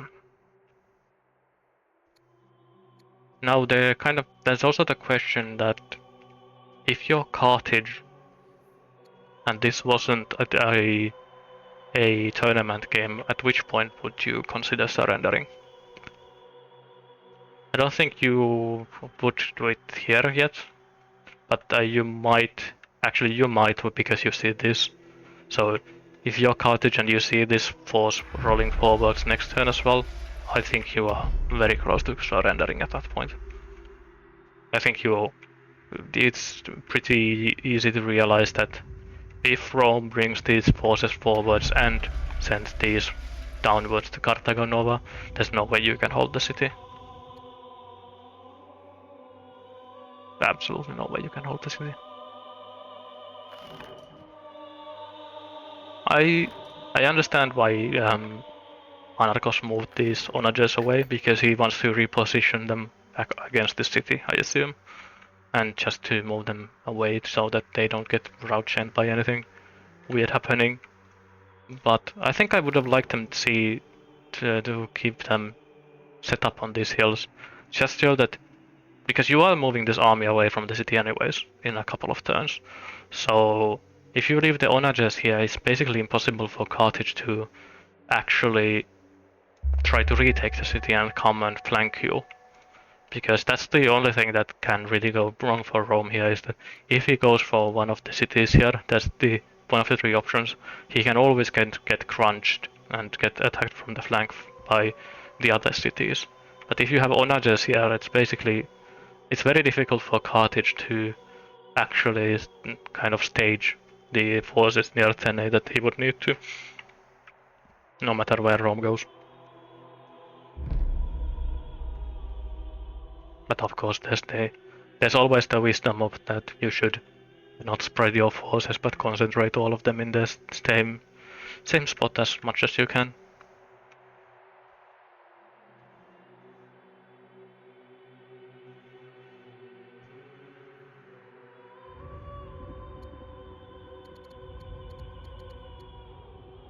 Only seeing a zealot architect. But what do you need for architects? It's just the improvements, right? Yeah, it's just improvements and one discount as well. So it was from the museum. Unlucky for Rome. This 1.7 science short of getting the court soldier immediately.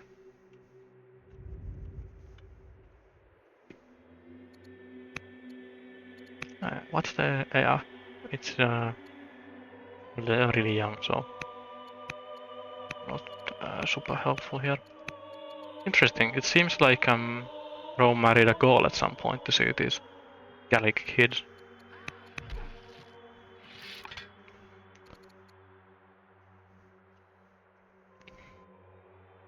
You can kind of tell as well that Rome is fighting here for fighting's sake more than anything else, because he spent a lot of his orders somewhere else before actually trying to fight here. I don't know if I like going for this Gazette with the mass of ranged units on the hills here. This will be a lot of cheap poke damage that Carthage can do without really risking that many units here.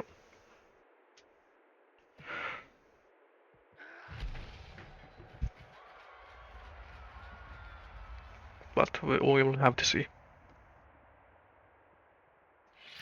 Oh, yeah, it's just there is the negative damage bonus that you get from fighting units in trees, but these ballista just don't care.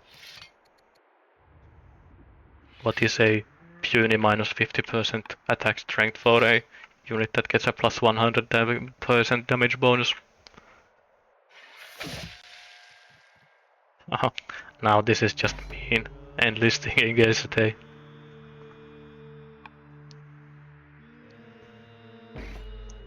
I can't.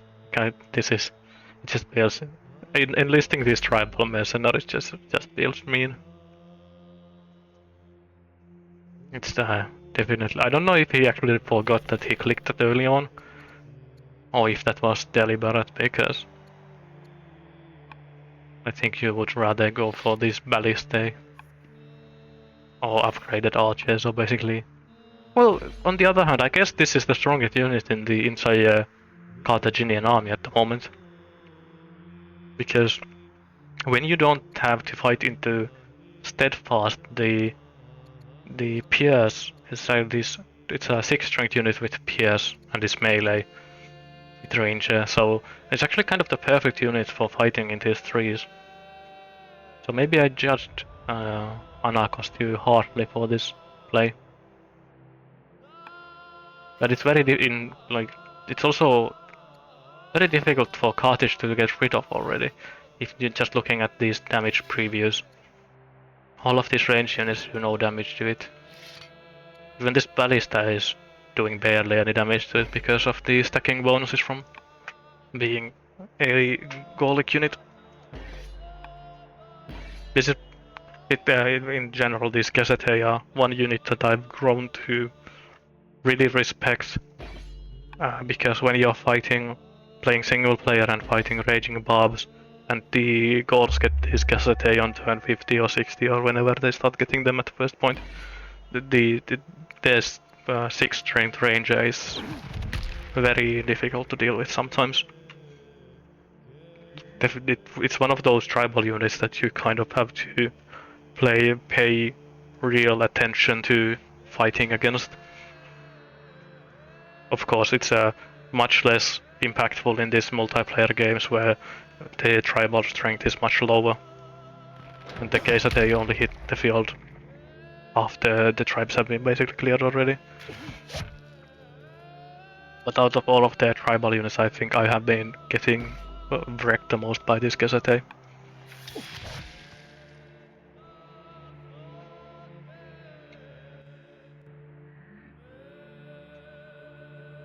Not a super enthusiastic response from Carthage, which is understandable because I think going forward here is kind of suicidal. But I don't think you can get that much done anyways. I think these are a bit too far forward right here for Rome. I think I would have liked even to see a unlimbered Onager on this hill before moving these legionaries in, because this is an unnecessary death for Rome. Because if you want to play passive up north here and kind of leave your units as well, it's not base really, because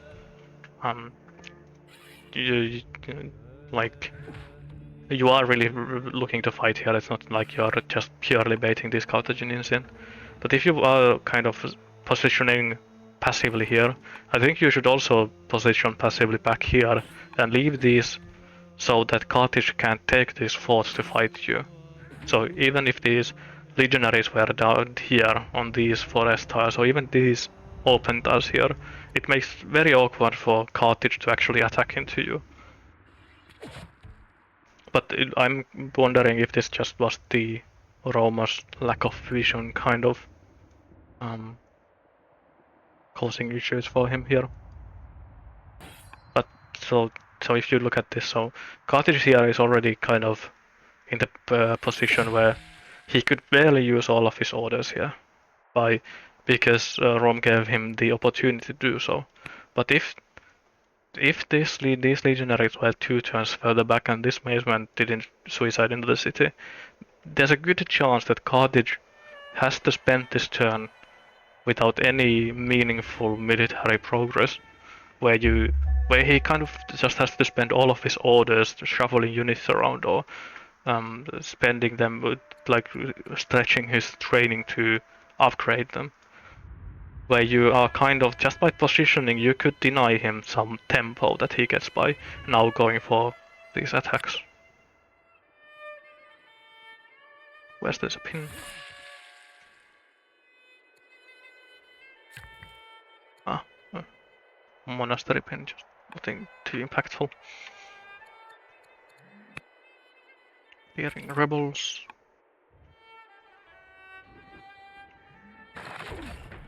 Nice. Ballista coming into play. But yeah, like I was saying, so this is kind of awkward for Rome because it's very expensive in terms of orders to get these units from here to the fighting line, especially because you don't have roads. I think even spending the orders for one of these workers or even two of these workers to start roading might have been a good idea instead of moving these legionaries up already. Because it will just the 2 tiles of road here. If you instead of moving these legionaries, if you put 2 tiles of road here and then on this turn another 2 tiles of road here, these could be fighting now, and you wouldn't have really lost anything.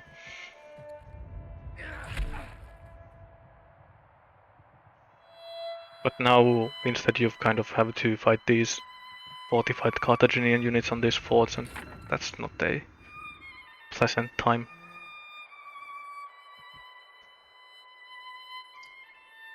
I hope to see stirrups instead of architecture. I don't know why Anarkos has marked architecture here actually. Maybe he's thinking that Carthage is doing better than he thinks. Because this is the reason to me that I think the game will go on long enough that this the bonuses from this boss will turn up to do and end up doing something. I think it's stirrups or pikes here. And I think I'd like stirrups the most, but it's mostly because I really enjoy route. And Holy War is good as well. Especially with this very solid resource base that Rome has, that getting those the bonus from that would be very nice, getting the Holy War money buying. I won. This is actually a... I don't like this. I liked the move when Rome was standing here on this road, because sending one cavalry unit in the middle of your enemy's reinforcement route is actually really disruptive sometimes. Because you see these axemen here, this axeman and these two axemen. If they want to go forwards and actually get to the fight, they would all need to spend their action clearing this horseman out of the way first, or this camel archer out of the way first. And that's a lot of actions.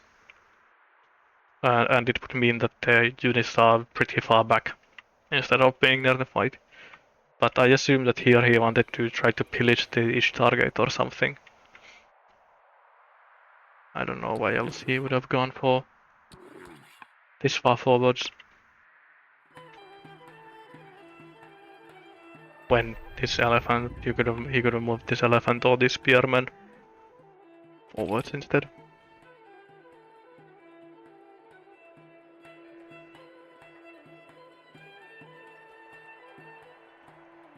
Yes, it's true. Cyan is saying that Scout does get the same effect as well. And it's true. But Scouts are something that you can... Well, I guess you can also ignore this because it doesn't have this zone of control. Not quite as good as it's not quite as good as when you do it with camel archers compared to chariots.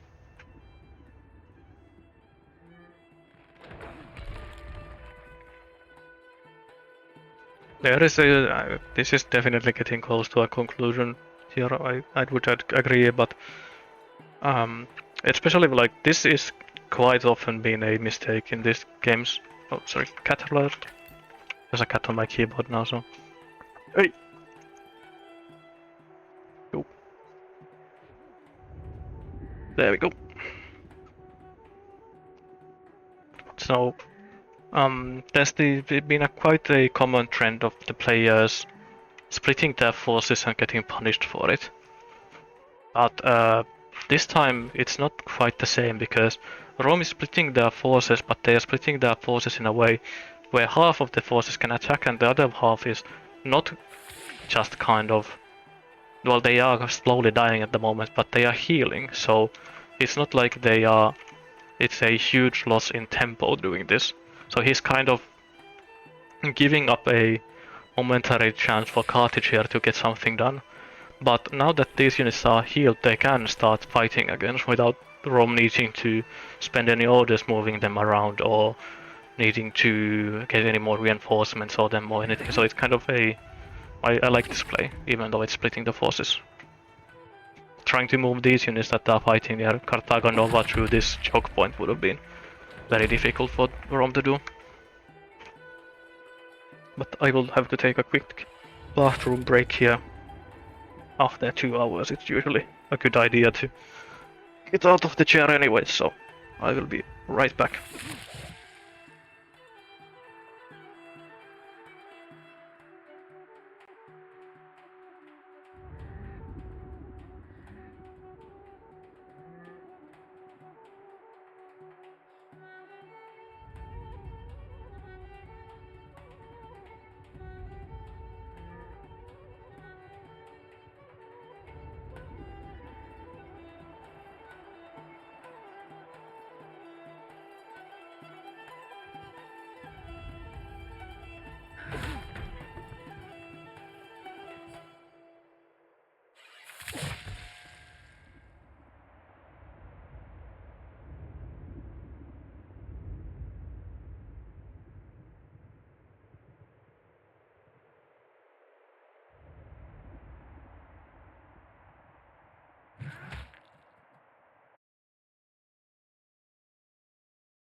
And I have returned. Let's see.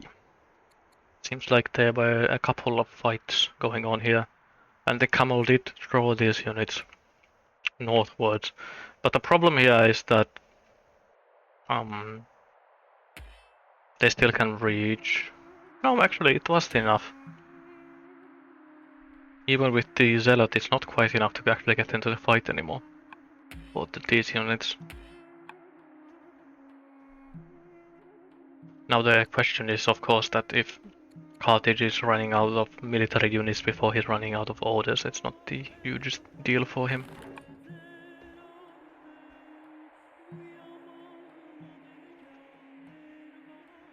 Now, this force here for Rome is looking kind of thin.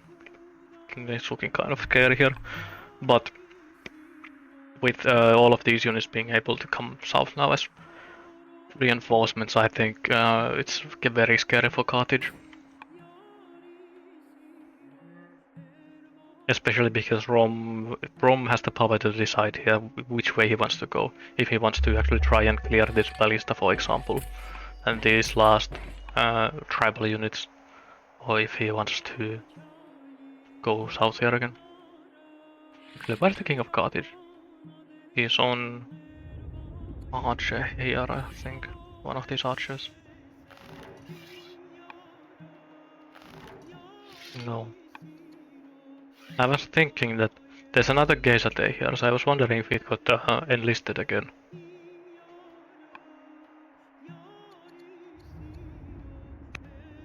Instead he got this legionary here.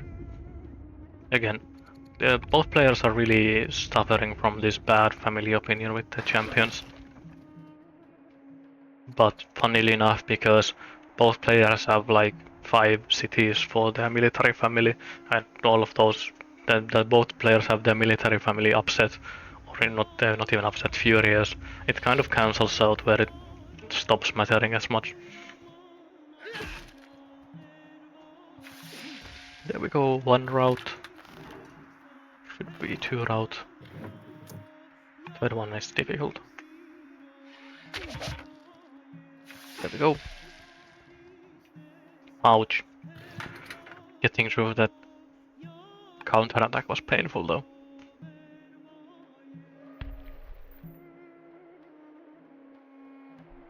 Now the question here is that would you sacrifice this elephant just to push a spearman of this garrison? I don't think it's quite worth it.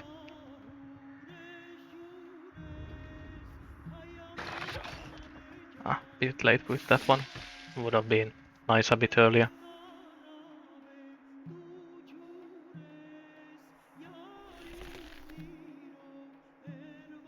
I would really like some roading for Rome here. This fight has been going on long enough. Especially when you are holding on the city of Tenay, and when you decide that you want to go for Carthago Nova there, I think you have plenty of time to move some of these workers up and start roading. It doesn't take many turns or many moves of roading to actually get even on the orders you've spent. Yeah, but this is nice. It seems that was a misclick. I don't think you hit the city if you have other options, especially a walled city.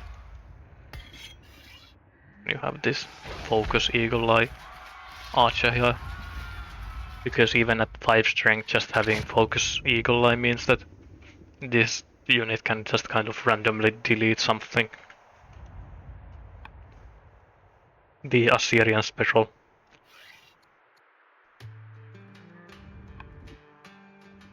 Where some percent of time these 5 strength attacks units actually attack at 10 strength.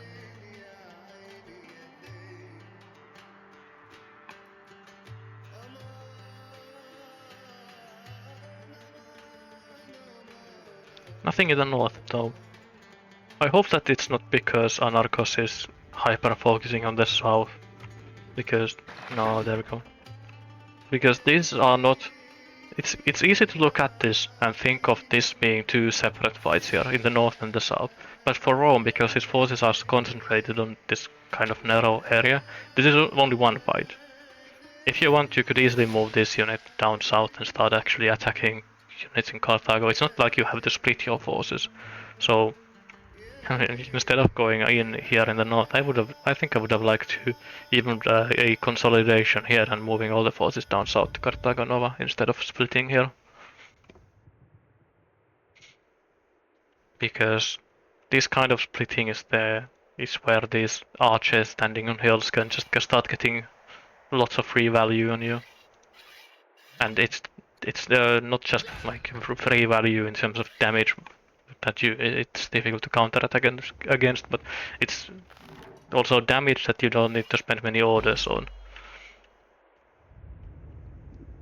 And it's not just the army that you have and the power that you can project in a small area, but it's also how efficient you can be with your orders that also tends to matter in these fights.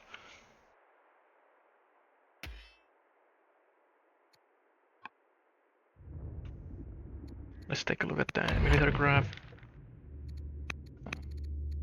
Just confused for a moment. Yeah, the Hazard is at half of his army here. Rome is not quite that badly hit. 1,000 losses, 1,000 mil score worth of losses or so.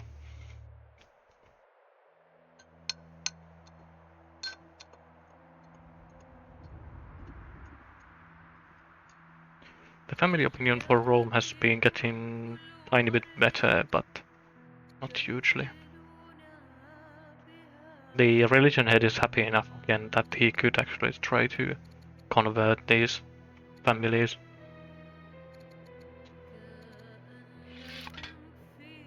Stirrups in 1. Stirrup is kind of awkward in that though, that you don't really want to pre-build horses so that you can upgrade your... Sorry, you don't want to pre-build chariots that you can upgrade into horses because it's so incredibly inefficient in resources.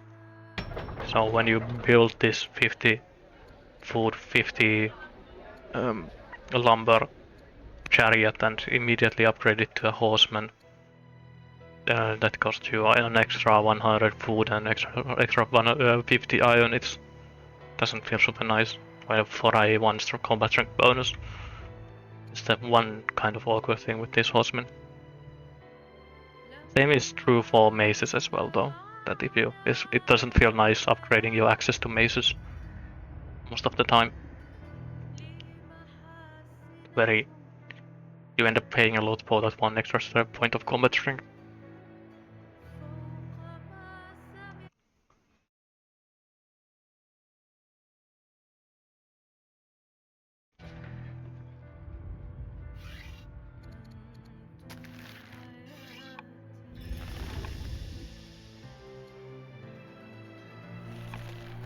Healing and stuff. Well, I was saying last time that I didn't mind Rome splitting his forces here, attacking here while a large part of his forces were here in 10A, but I don't like this anymore. I think if you want to hold here instead of pushing forwards and take these units and try to make something happen, I think you want to then take the forces from 10A here and push outwards and let these units... Either Carthage has to waste some orders moving them down here to actually fight, or then they try to actually push into 10A, and then you get the defensive advantage with these onagers here. But this is now actually splitting your forces, where they are starting to get far enough from each other where they can't really reinforce anymore. For example, these longbows are now too far to actually really contribute in this direction. Well, they can, but it takes like 4 orders to actually move them down here, and nobody else than Rome could actually do it, so it's not quite as bad as for Rome as it is for others, but it's still incredibly order intensive too, if you want to now try to concentrate all of these forces into a single point.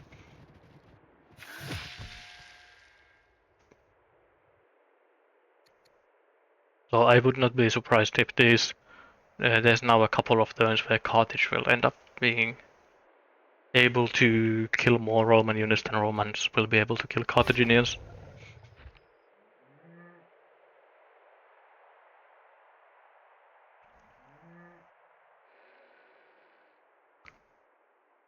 But it's never a good feeling to see in the middle of the fight just a couple of these 8th strength units standing here. Oh no, this is actually just a hostility, not a legionary. But seeing these units here healing instead of being involved in the fight, especially when they are healing to full HP. Because this quite often healing to full HP is kind of a luxury. Red Notable still fighting without monotheism, so Carthage is now down. What's that? 10 turns of orders at least from monotheism. Actually, no, we started at 113 and monasticism was 3 turns, so yeah, 10 turns. 10 turns of that plus 8 orders, so already down 80 orders from not enacting that law.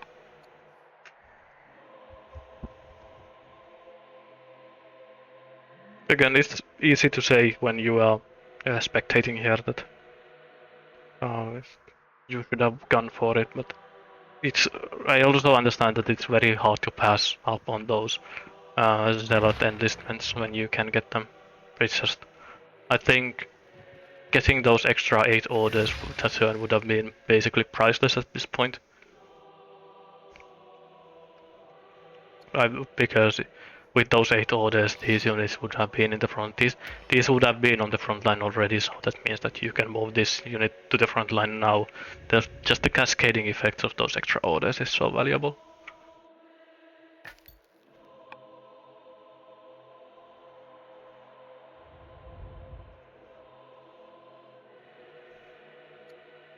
Where is... Yeah, Rome is still on full military footing here at least. I think he's just hitting the kind of awkward point where his forces near the front are starting to get really thin again. Especially here in the north. The extra reason why I don't really like him going here is that all of the units here are range units. It's just all longbows. And going into the forest with longbows instead of going here to the open hills feels questionable to me yourself. Because ballistae do get because they are so strong that they ignore basically they ignore the forest for the most part. It looks like Carthage is retreating from Leptis Magna, which is I do understand it because you will eventually lose here. But I think if you want to make a stand here, it's also really justifiable. Kind of it's just getting to the point for Carthage where it's kind of a no winning moves left. Could get a agent network here. I assume this is just here as deliberately not agent network because Anarkos is trying to bait these units to actually attack into it. And he knows that there will be no reinforcements using this road as long as the scout is alive. So it's kind of a small bonus here that this is a tripwire, that you know that when the scout dies, units will be coming forwards, and you don't need to actively be looking at it all the time, like that you might need to do if it was standing in this bush, for example.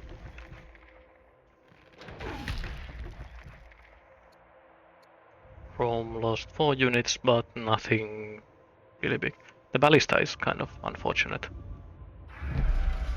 Oh, and the old zealot died, and there's now a new zealot on the throne. So I believe Rome has went from a zealot to a zealot to a zealot. Or was that that might have been Hazard did that? Yeah, that was went from a scholar to a zealot to another zealot. This is definitely a pretty common pattern in this late game fights, is that the players are just constantly going for zealot leaders. Going for that training use. I'll have to pause for a moment or open up the menu because there's a cat on my keyboard again.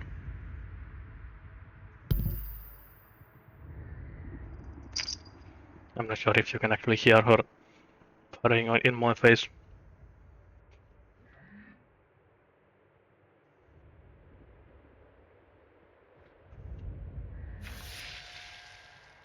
Fighting against the rebels, I assume, hearing these,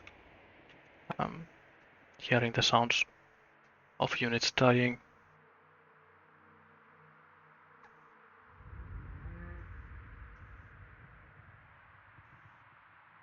Usually a pretty safe bet that when you hear something die and it's not in the on the screen here in the front line, that it's just some housekeeping with the rebels. Oh, but now interesting to see that Rome is also retreating. Ah, it's because it's the new leaders unit, so fell back and decided to appoint the new queen. Looks like Leptis Magna actually falls pretty quick here. Won't be too many turns. Oh.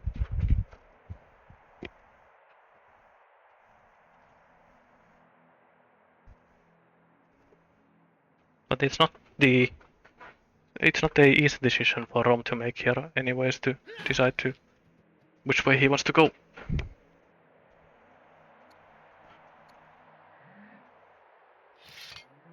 Unlucky. This is one of those camel archer moments. Is this when you going for an attack and you see that you are 1 damage short? It's just nice to have the superpower of calling in a camel archer from somewhere. Though the sacrifice here probably also did a decent amount in delaying these axemen from coming into the fight.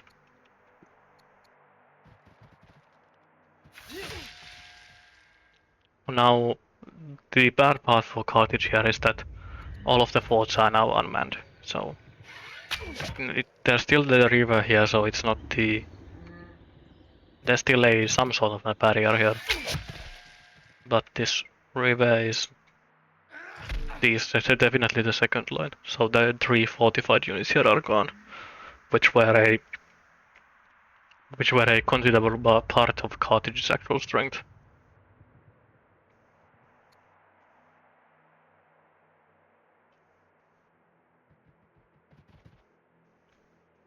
Definitely not making the defense any easier. But I assume this is getting really close to a GG, because when Carthage is retreating these units up north instead of trying to move them to Cartena, I think that's kind of giving up in a way, because if you can't hold here in Leptis Magna, you can't hold Cartena, and you can't hold Carthago Nova. I think you are just so down in the amount of build queues available for you that you are kind of out of the game. But that's why I think fighting here in Leptis Magna is the kind of the only way to stay in the game. That if you can manage to hold the Romans here and here at the same time, you still have a chance of actually making a comeback and kind of trying to win the game at least. But this is kind of admitting defeat in a way. It's the kind of the safe play and the play that you should make in multiplayer, for example, I think, every time. But in a duel, I don't think. This is kind of unfortunate in a way. No good moves. I kind of hate Rome going for these cohorts, but I assume that it won't matter anymore. Because why go for cohorts when you can just build your legionaries? I would have much preferred seeing any of the late game vortex instead of cohorts. In general, I pretty strongly dislike taking these when for the same unit type that you have. Like, I don't like going for longbows as Babylon or Kush, because you already get a good art ranged unit, so why go for a second one?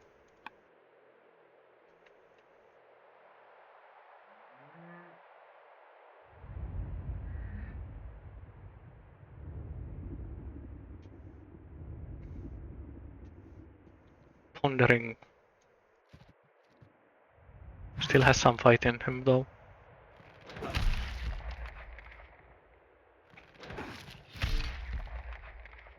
Man, it's just looking at these siege units, it's so bad trying to move them forwards if you don't have the road network set up for them, because this ballista here could even cheat a full turn's worth of movement by going on the sea, but it still won't make the fight next turn without force marching. Very unfortunate.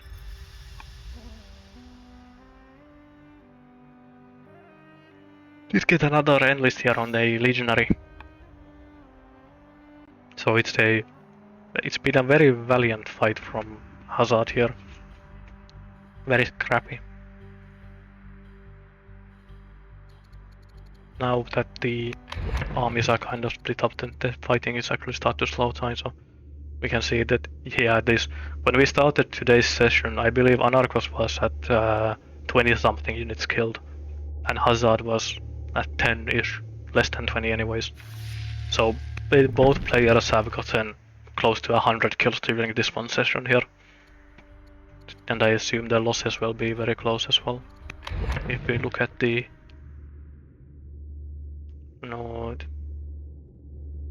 maybe they had a bit more than I thought at the beginning. Yeah, this must have been. Maybe I was looking at units lost instead. But both players have lost basically 50 units here during this one session.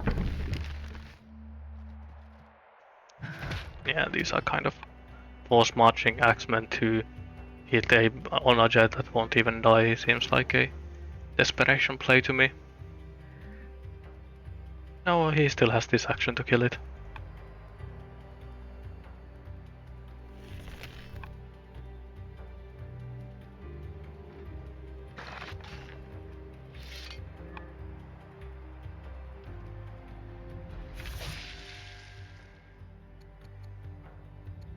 Yeah, only one killed, only one has status, so not even a legionary. So this counts as a killed legionary as well, just doesn't show up on the bottom banner, so one has status and one legionary. Not a great amount of kills for that one turn. Oh, 3 civics for Rome is never bad. even get the build queue here. And the city is now fully repaired, so he will be able to get something out of the city if he wants to. Unfortunate that it takes a bit too long for it to get to developing. That he won't probably be able to use it to rush anything out before the game is over.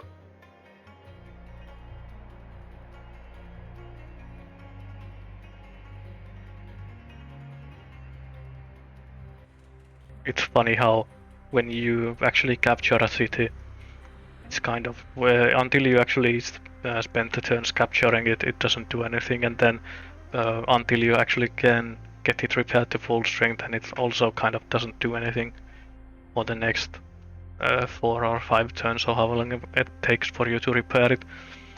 So these newly conquered cities are. It takes maybe forever for them to actually become profitable or productive.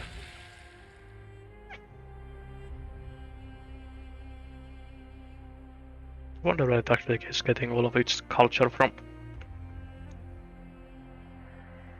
From having 2 religions in the temple. Good amount of culture even without any specialist present.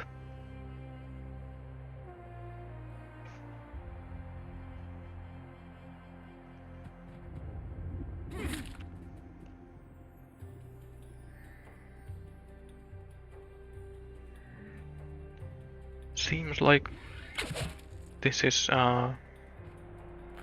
now mostly cleanup for Rome. Unfortunate, very close of getting the. Oh, nice. We do have stirrups now for horsemen. It makes so difficult for Carthage to hold now that horsemen are in the play as well. This must be the upgraded chariot that I saw being built in the city. But it's the one hope that Carthage had of holding was trying to get another of these onager blobs somewhere and getting enough units to stand in front of them so that the onagers can actually get all the killing done. But now that there are horsemen in the field, it's so difficult to try to keep these onagers alive.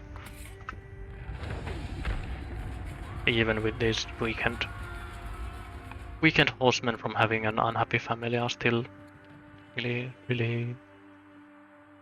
rough to deal with.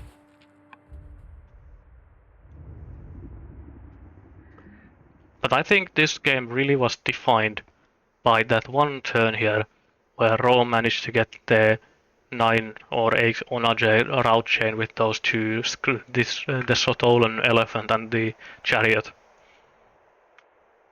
That was definitely the game-defining play here. And I don't think Carthage never really managed to recover from that. Of course, Rome was, even going into this fight, Rome was at an advantage already, but I think that it looked like Carthage could have held here for a good amount of time. When Rome was kind of just feeding units into the onager firing line. But after the onagers got wiped out, I think this has been pretty inevitable for Rome to actually take this.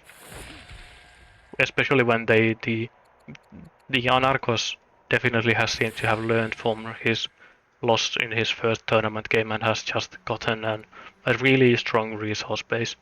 I don't think he still has any workers working, but he has enough resources that he can just keep building units constantly. Whenever I glance towards Rome's backline early on, you can still see that every single city is red. All the build queues are building units. And that's just a mark of having a sufficient economy for whatever strategy you are trying to pull.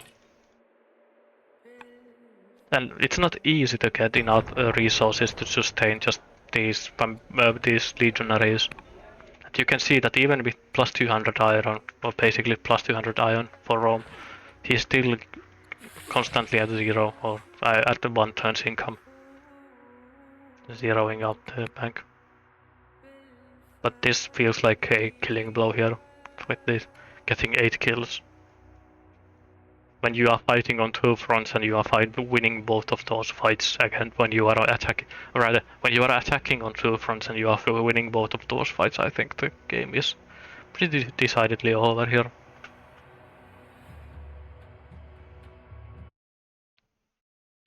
Probably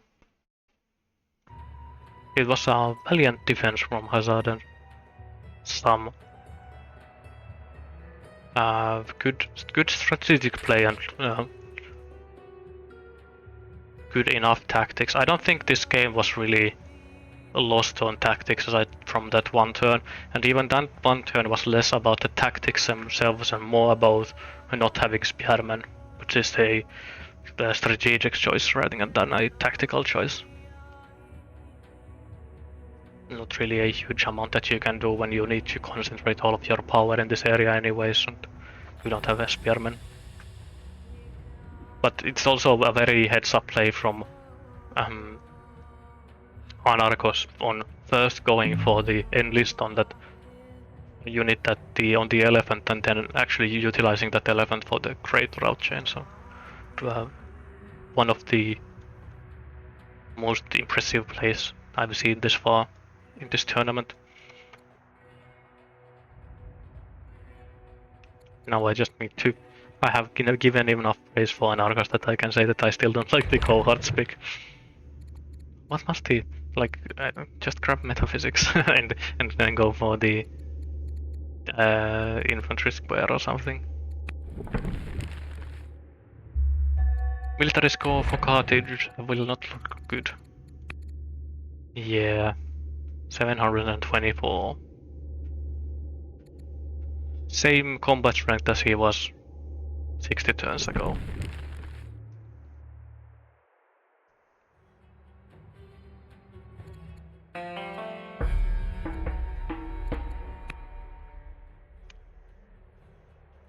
I think he needs some sort of divine intervention at the moment. Maybe a massive earthquake will hit here.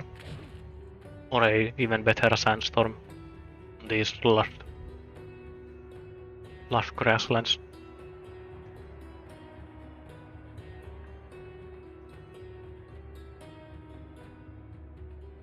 Still, it's the very valiant defense in that Hazard is still not seeming like he wants to give up.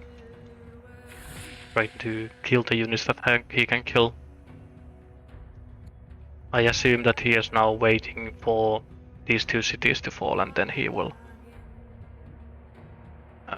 throw in the towel. Yeah, and we've now hit the point where we have 20 orders left. And he will end up having more orders than he has military units to move around.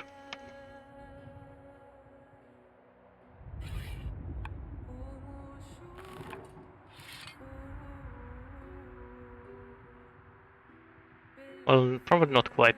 That's the next turn. He still has these few units here that he can probably spend the 13 orders. And now he's actually going for the scout here. This is definitely a frustration play here. Needing to move the archer backwards instead of forwards. Not using these units to attack anymore either.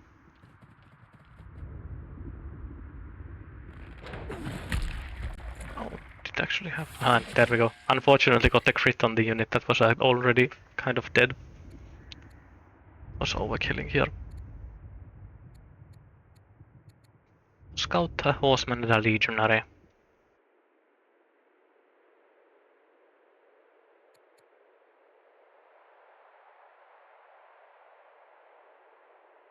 Pretty funny seeing these slingers still around. Or Rome hasn't had the orders to... or the training to actually move this forwards and upgrade it to a longbow. I noticed that he had a lot of slingers in this capital as well early on, but it seems like most of these have been moved on forwards from the capital.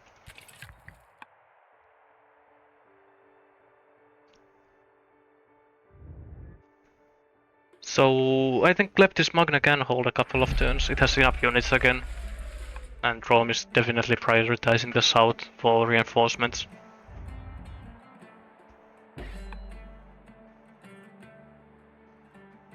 This is with the onage on the city center and the ballista here. This is a decent amount of combat power in a small area. So I'd still like to see Rome retreat from here, maybe. Unless he can actually get enough damage to get to the city and get the onage out of it already. But I don't think this is quite enough. You can also see that the Fabius is now only angry or upset instead of furious. And that means that Rome's units are much more powerful. It's kind of incredible how much stronger these legionaries are now. So it seems like the legionaries are kind of out. Are there any legionaries on the field anymore? No. All the legionaries are dead at the moment.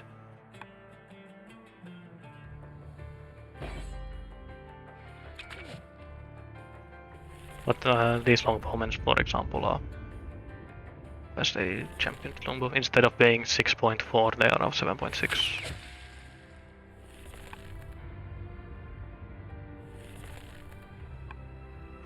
So Carthago Nova is lost here, I believe. Seems basically impossible for Carthage to hold here.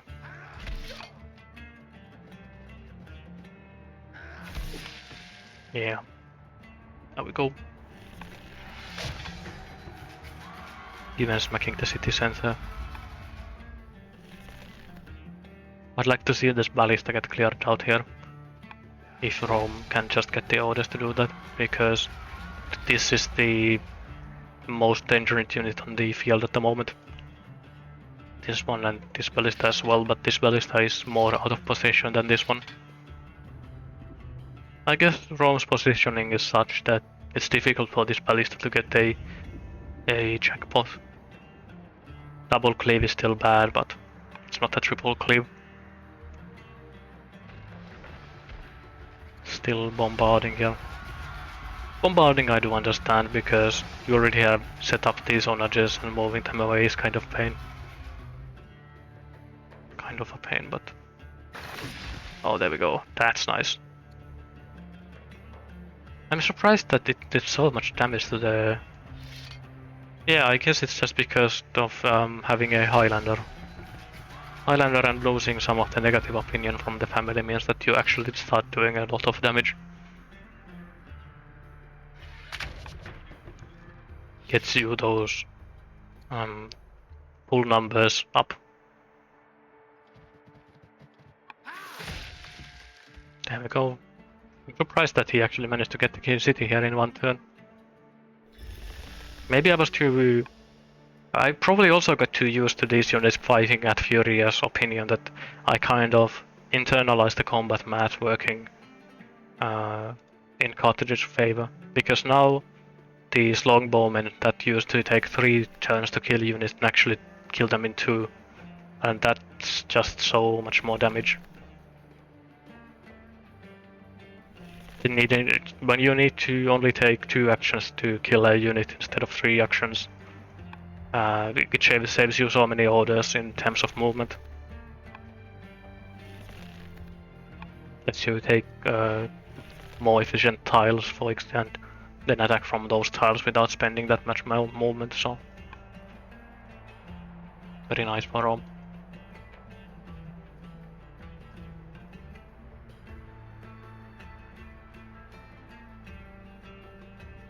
The crazy part is still how many units Rome has at home. Just in the city of Massa here there are 3 units. 3 here, 4 units here. 2 in Rome itself. 2 in Aventicum.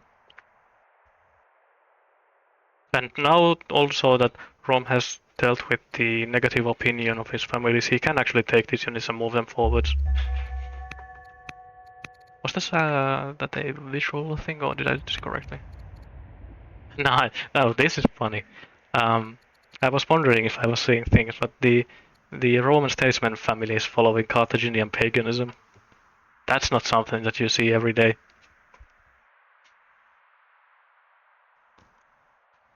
Was she? How? I didn't. I didn't realize that you can get a foreign paganism religion on your courtiers. I assume it's something there. And well, I don't know how their religion spread mechanics work anyways. But Rome still has no cities with Carthaginian paganism, so I don't really know where the Chancellor would have gotten the religion from.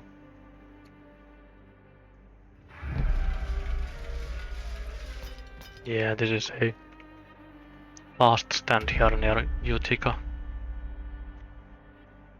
Unfortunately, I don't think after losing this fourth line here and the combination of this fourth line and the river here and losing the forests here, I don't think Carthage has any real defensive locations anymore before it gets to this point before the capital. Because trying to fight against these longbowmen on the hills is just it's actually even worse because the Rome's queen is also Highlander.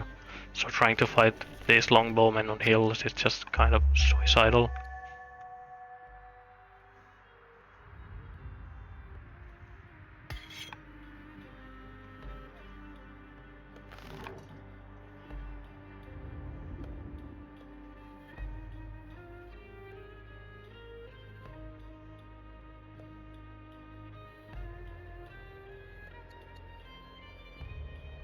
But this might be also why Carthage is hanging on.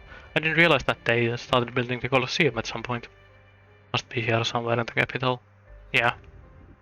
So, if you have a small way of getting back into the game, Colosseum could have been it, but it's too late now. That even the extra training and the extra sportsmen that you get from that won't be enough to actually make this holdable. I have been kind of disregarding wonders at this point because of that. There's not really any wonders here that might really will finish early enough to actually impact the game. The only one that might have been a difference was the what's it called? No, is it the Acropolis? No, it's not the Acropolis. There's a developing wonder that gives you defensive combat strength. And that's the only one there that might have had an impact on this game anymore. Yeah, it's one of the Greek ones. The Pantheon either. It doesn't work because it's new units only. It's not the passive one. Yes, Sion is asking if this looks definitive, and I consider this to be definitive. It's it's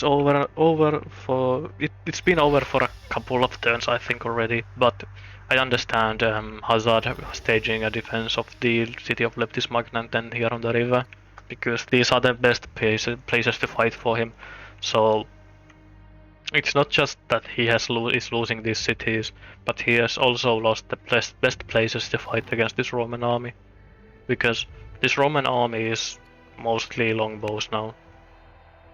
Yeah, so it's 13 infantry and 13 ranged. So it's but most of those yeah, it's all the ranged units are longbows, while all the melee units are macemen and spears. So what Rome's power is in this longbowmen, and when you have to fight longbowmen in an area that looks like this against a Highlander leader as well, when you have to fight longbows on these hills, it's just not going to be pretty for Carthage, unfortunately.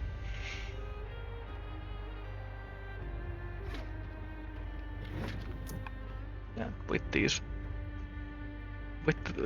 cities falling, I don't really think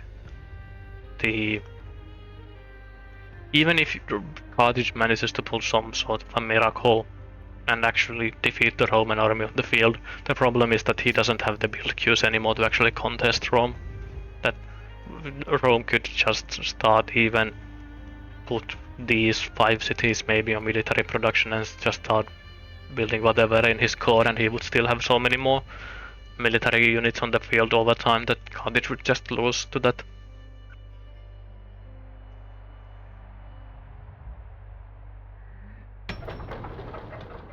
It looks like Athene might actually get too developing before the game ends, so Rome can start rushing out of here as well.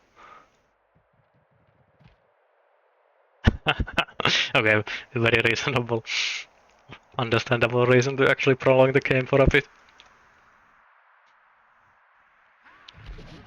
Getting the honor of being the first person to build a Colosseum in the tournament. Unfortunately, it will also show up as a loss, but it's a noble goal nonetheless.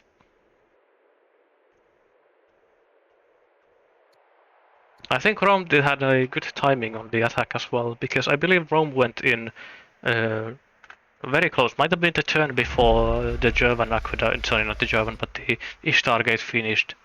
And after the Ishtar Gate finished, it immediately pushed Carthage into legendary culture. And so Anarkos actually went in on the same turn that Hazard wanted to start this Colosseum, and I assume that because of that happening, it's almost impossible to get the Colosseum online while you are getting attacked at the same time. Wait, it's not the first Colosseum of the tournament. When I didn't realize that it was built in one game. I thought all I remember is that one game with Alcaraz that ended before he actually managed to. He decided to go something else than Colosseum. But if somebody else built it, it must have been one of Cliff's games, if I had to guess.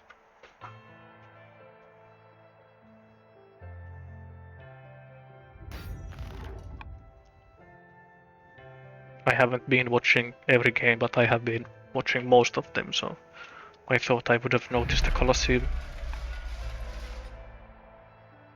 There have been multiple Heliopolises, so that I know. I know that at least I know at least 2 games where we had Heliopolis built. Because of the impact of those orders is huge on maps when you have a order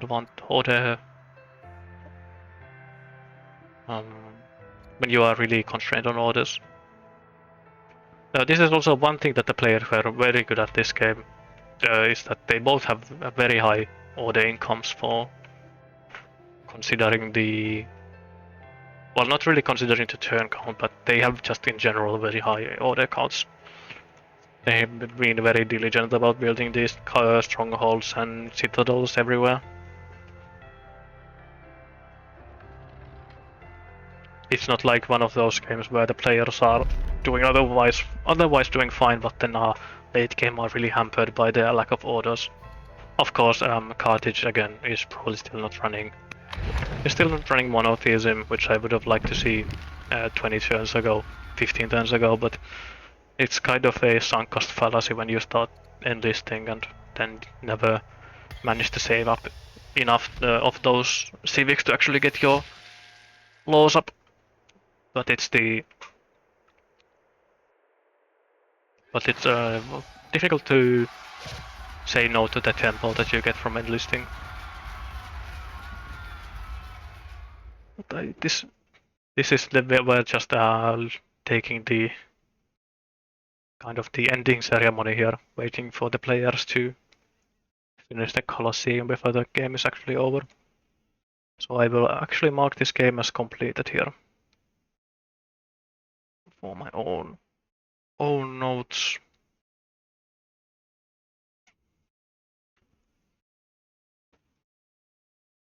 So this was Anarkos versus Hazard and marked as a Roman victory. Alright, it might have been that game with Nizar. I didn't see the last 2 parts of that, but I heard they were very good.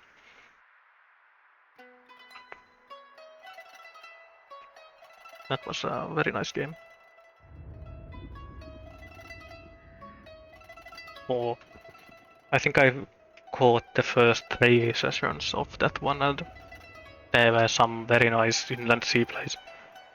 I think I think at least for watching and casting, I think Inland Sea is now might be my favorite map type, just because of how much variance it creates from having the sea in the middle and all the weird opportunities of playing around with borders and coastal movement and boats and boat movement and the weird tribal camps that will harass the players for the entire game because they get spawned in the unreachable places there.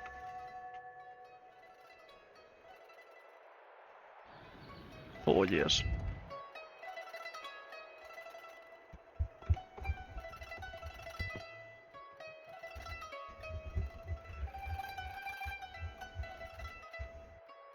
But Inland Sea kind of suffers in a way that in the way that it plays best when it's played as a square map because it kind of tends to break when you play it on anything else as square on dual-sized maps.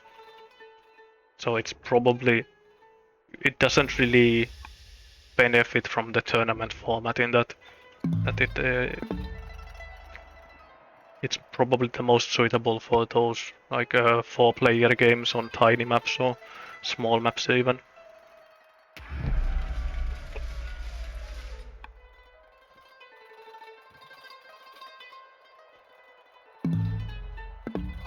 That was the one time that I had to ask the players for to make do a remap was on an inland sea map that had some broken mountain spawning.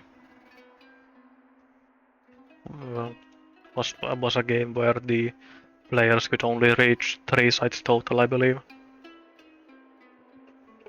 So both 3 sites for both players and no more. And then all the other ones were hidden behind mountains and sea.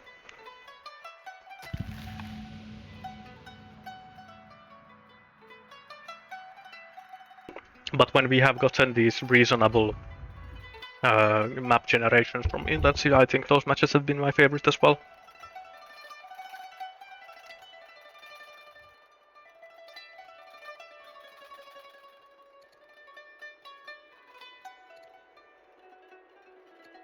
Oh, he's just passing down here, I believe.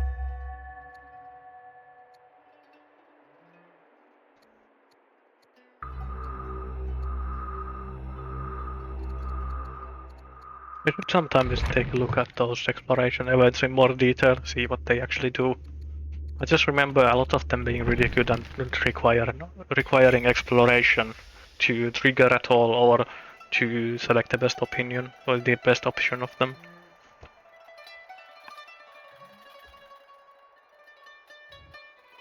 But while we are waiting for the match to end, if you have any questions that you want to ask for the post-game interview, I think now is a good time to think of them. We are still a couple of turns away from the Colosseum finishing here.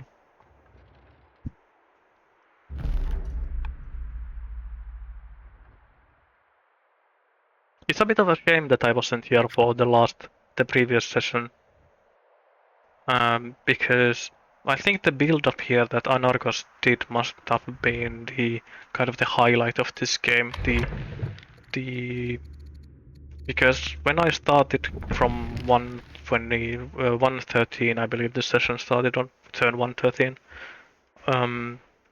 Anarkos was already here with longbows, onages, and legionaries, while Hazard didn't have an A-strength unit available. And I'm kind of curious how we got to that point. I assume that it was a land consolidation. Turn 53 land consolidation, so it's not quite a rush, but it's kind of close to a rush. It's military drill, phalanx, the regular eco and text in a way, so navigation, mill drill, then land consolidation.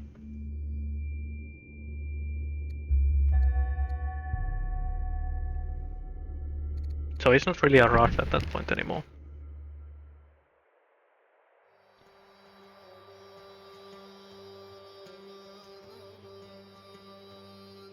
But I figured that must have been the case when I looked at the science graph, and getting this massive science jump here usually means that you have gotten groves, because it's the only thing that can skyrocket your science so fast at this point.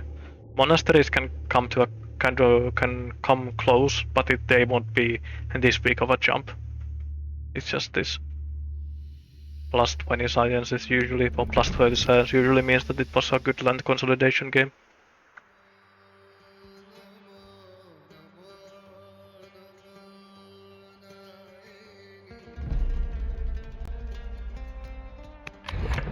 No, actually, Carthage still doesn't have land consolidation. Let's see how many resources are there. Yeah, there's 3 in the second city already. I remember seeing this one was really good as well with triple wine, incense. Yeah, this was an insane land consolidation game. Well, not insane might be going too far, but very good land consolidation game. Just this, having these 3 in the second city is enough for me to consider land consolidation. I think I had the mental arithmetic of that if I see 7 resources that are land consolidation resources, I will be very inclined to go for it. And I count everything, which is grows and camels and elephants.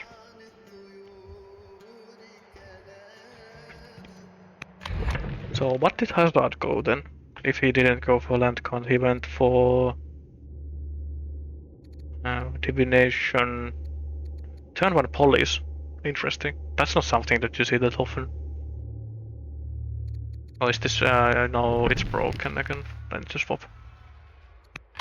Got baited by the point of view changing, so it's divination. These are Carthage starters. So first law was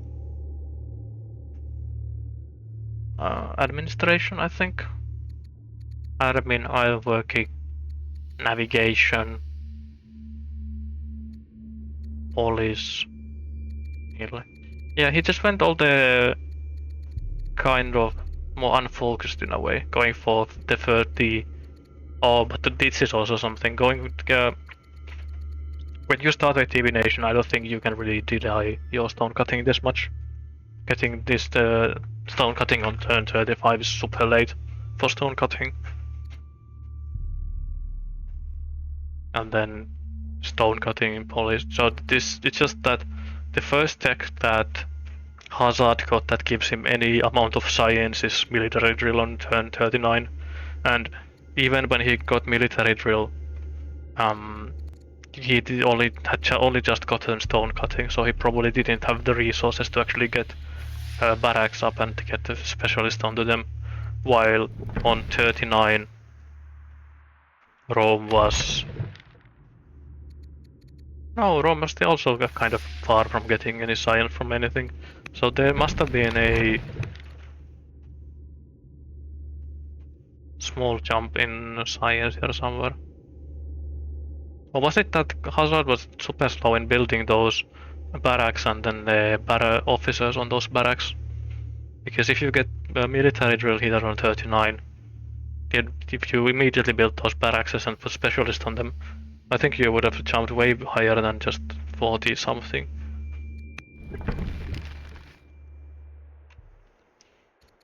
It seems like it got this game was more decided by the build-up phase than the actual fighting here. That Anarkos went in when he decided that he had enough of an advantage, and then really used Rome's bonuses of the bonus extra movement, having built the reserve of troops and just kind of bulldozed through. Even when he was taking more casualties, that he was still managed to advance. So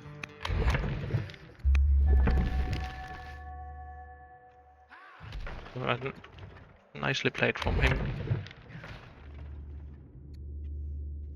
But I think on these when you are playing on these wider maps that give you a decent amount of time to prep, I think you really want to go for landcon or monasticism at a pretty good pace, so you can get those sources of science.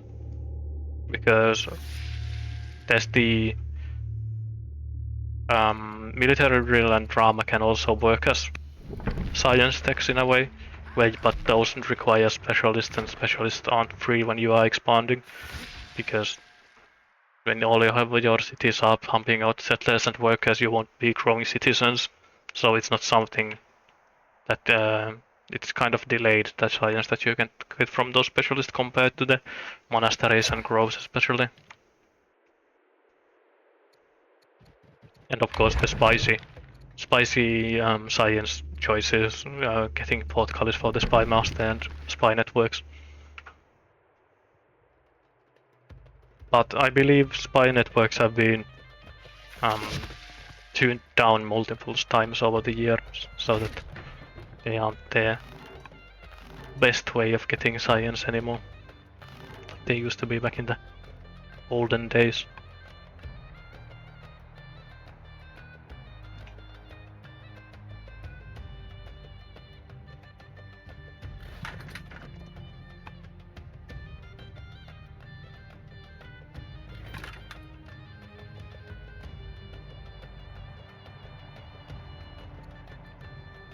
How close are we? I believe this is 2 turns away, if I'm kept count, yes. I have kept count.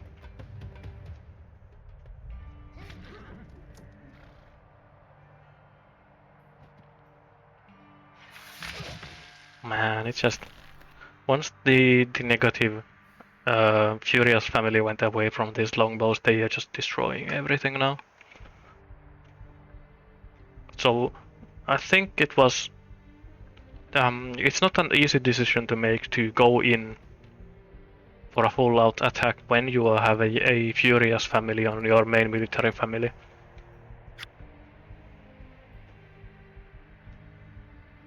But because, like you can see here, how much the difference of getting that bonus combat strength actually ends up mattering in these combat previews. But I think it still was the correct choice for Hazard, putting pressure at that point. It ended up being successful anyway, so it's hard to argue against it in that way. But I think when you see that your military family is at minus 400, it might be that the Anarkos realized that he won't be fixing that negative opinion in time if he actually wants to go for an offensive move here in the short term. And he has managed to fix it, but it's 20 turns since the session started here.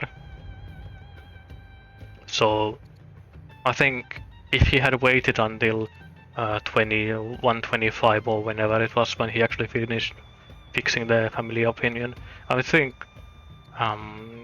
it might have been given enough time for Hazard to build even more onages and build more units in reserve to actually send in front of the onages, and attacking here was getting dicey anyways, but it might have been even worse.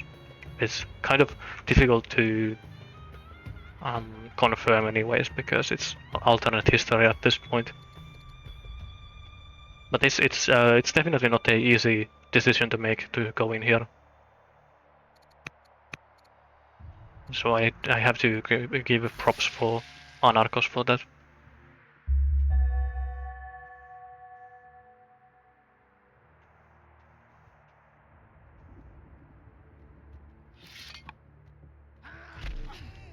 Macemen on the field. I believe this is the... Oh, there are a couple of Macemen getting rushed out of the city. But it also... I think we've seen that Carthage is definitely suffering from not being on maps where traders are as strong as they are. The tempo hit that you get from going traders second instead of traders first is really impactful.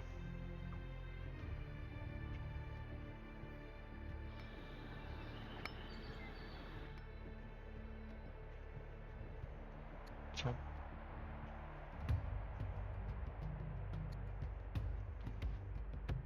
even though I wondered about that in an earlier cast, and Beck said that there's not really a huge difference in win rate on cartridge that didn't have traders compared to cartridge that had traders. But now I'm wondering how the difference is in map type. I wonder how much worse cartridge is doing on these coastal rain basins compared to continents or inland seas where there are way more sea resources.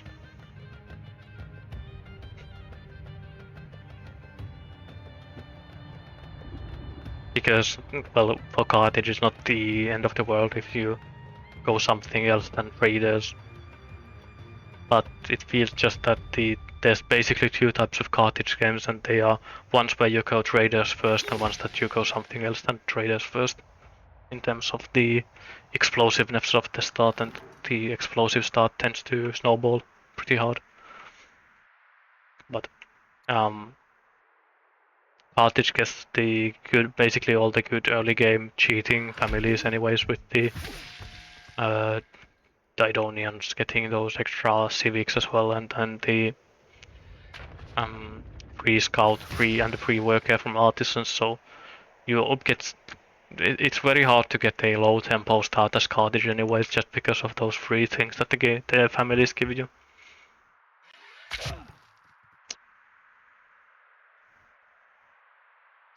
Especially the of watching this tournament and trying to have more play with artisans in general has really made me appreciate this artisan family as well. With the free worker and the faster urban tiles in the family sets are just, they speed up your early game so much.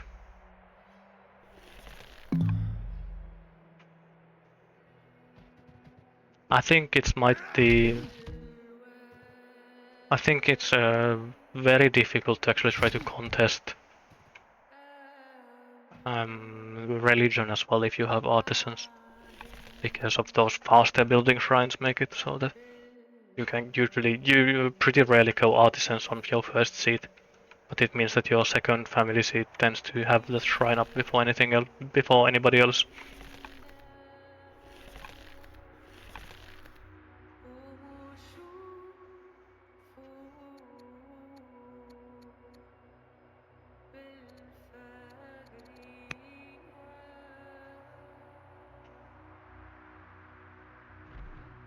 No, Hazard has said that he wants to see the Colosseum finish before he just gives up. And there we go. Immediately gets the sportsman. The very Roman looking sportsman. And there we go.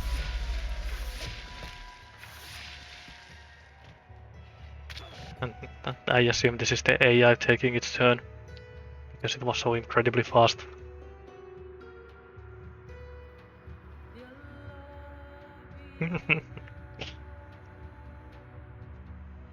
He just wants his name to be remembered in the stats as the man who built the Colosseum before going out.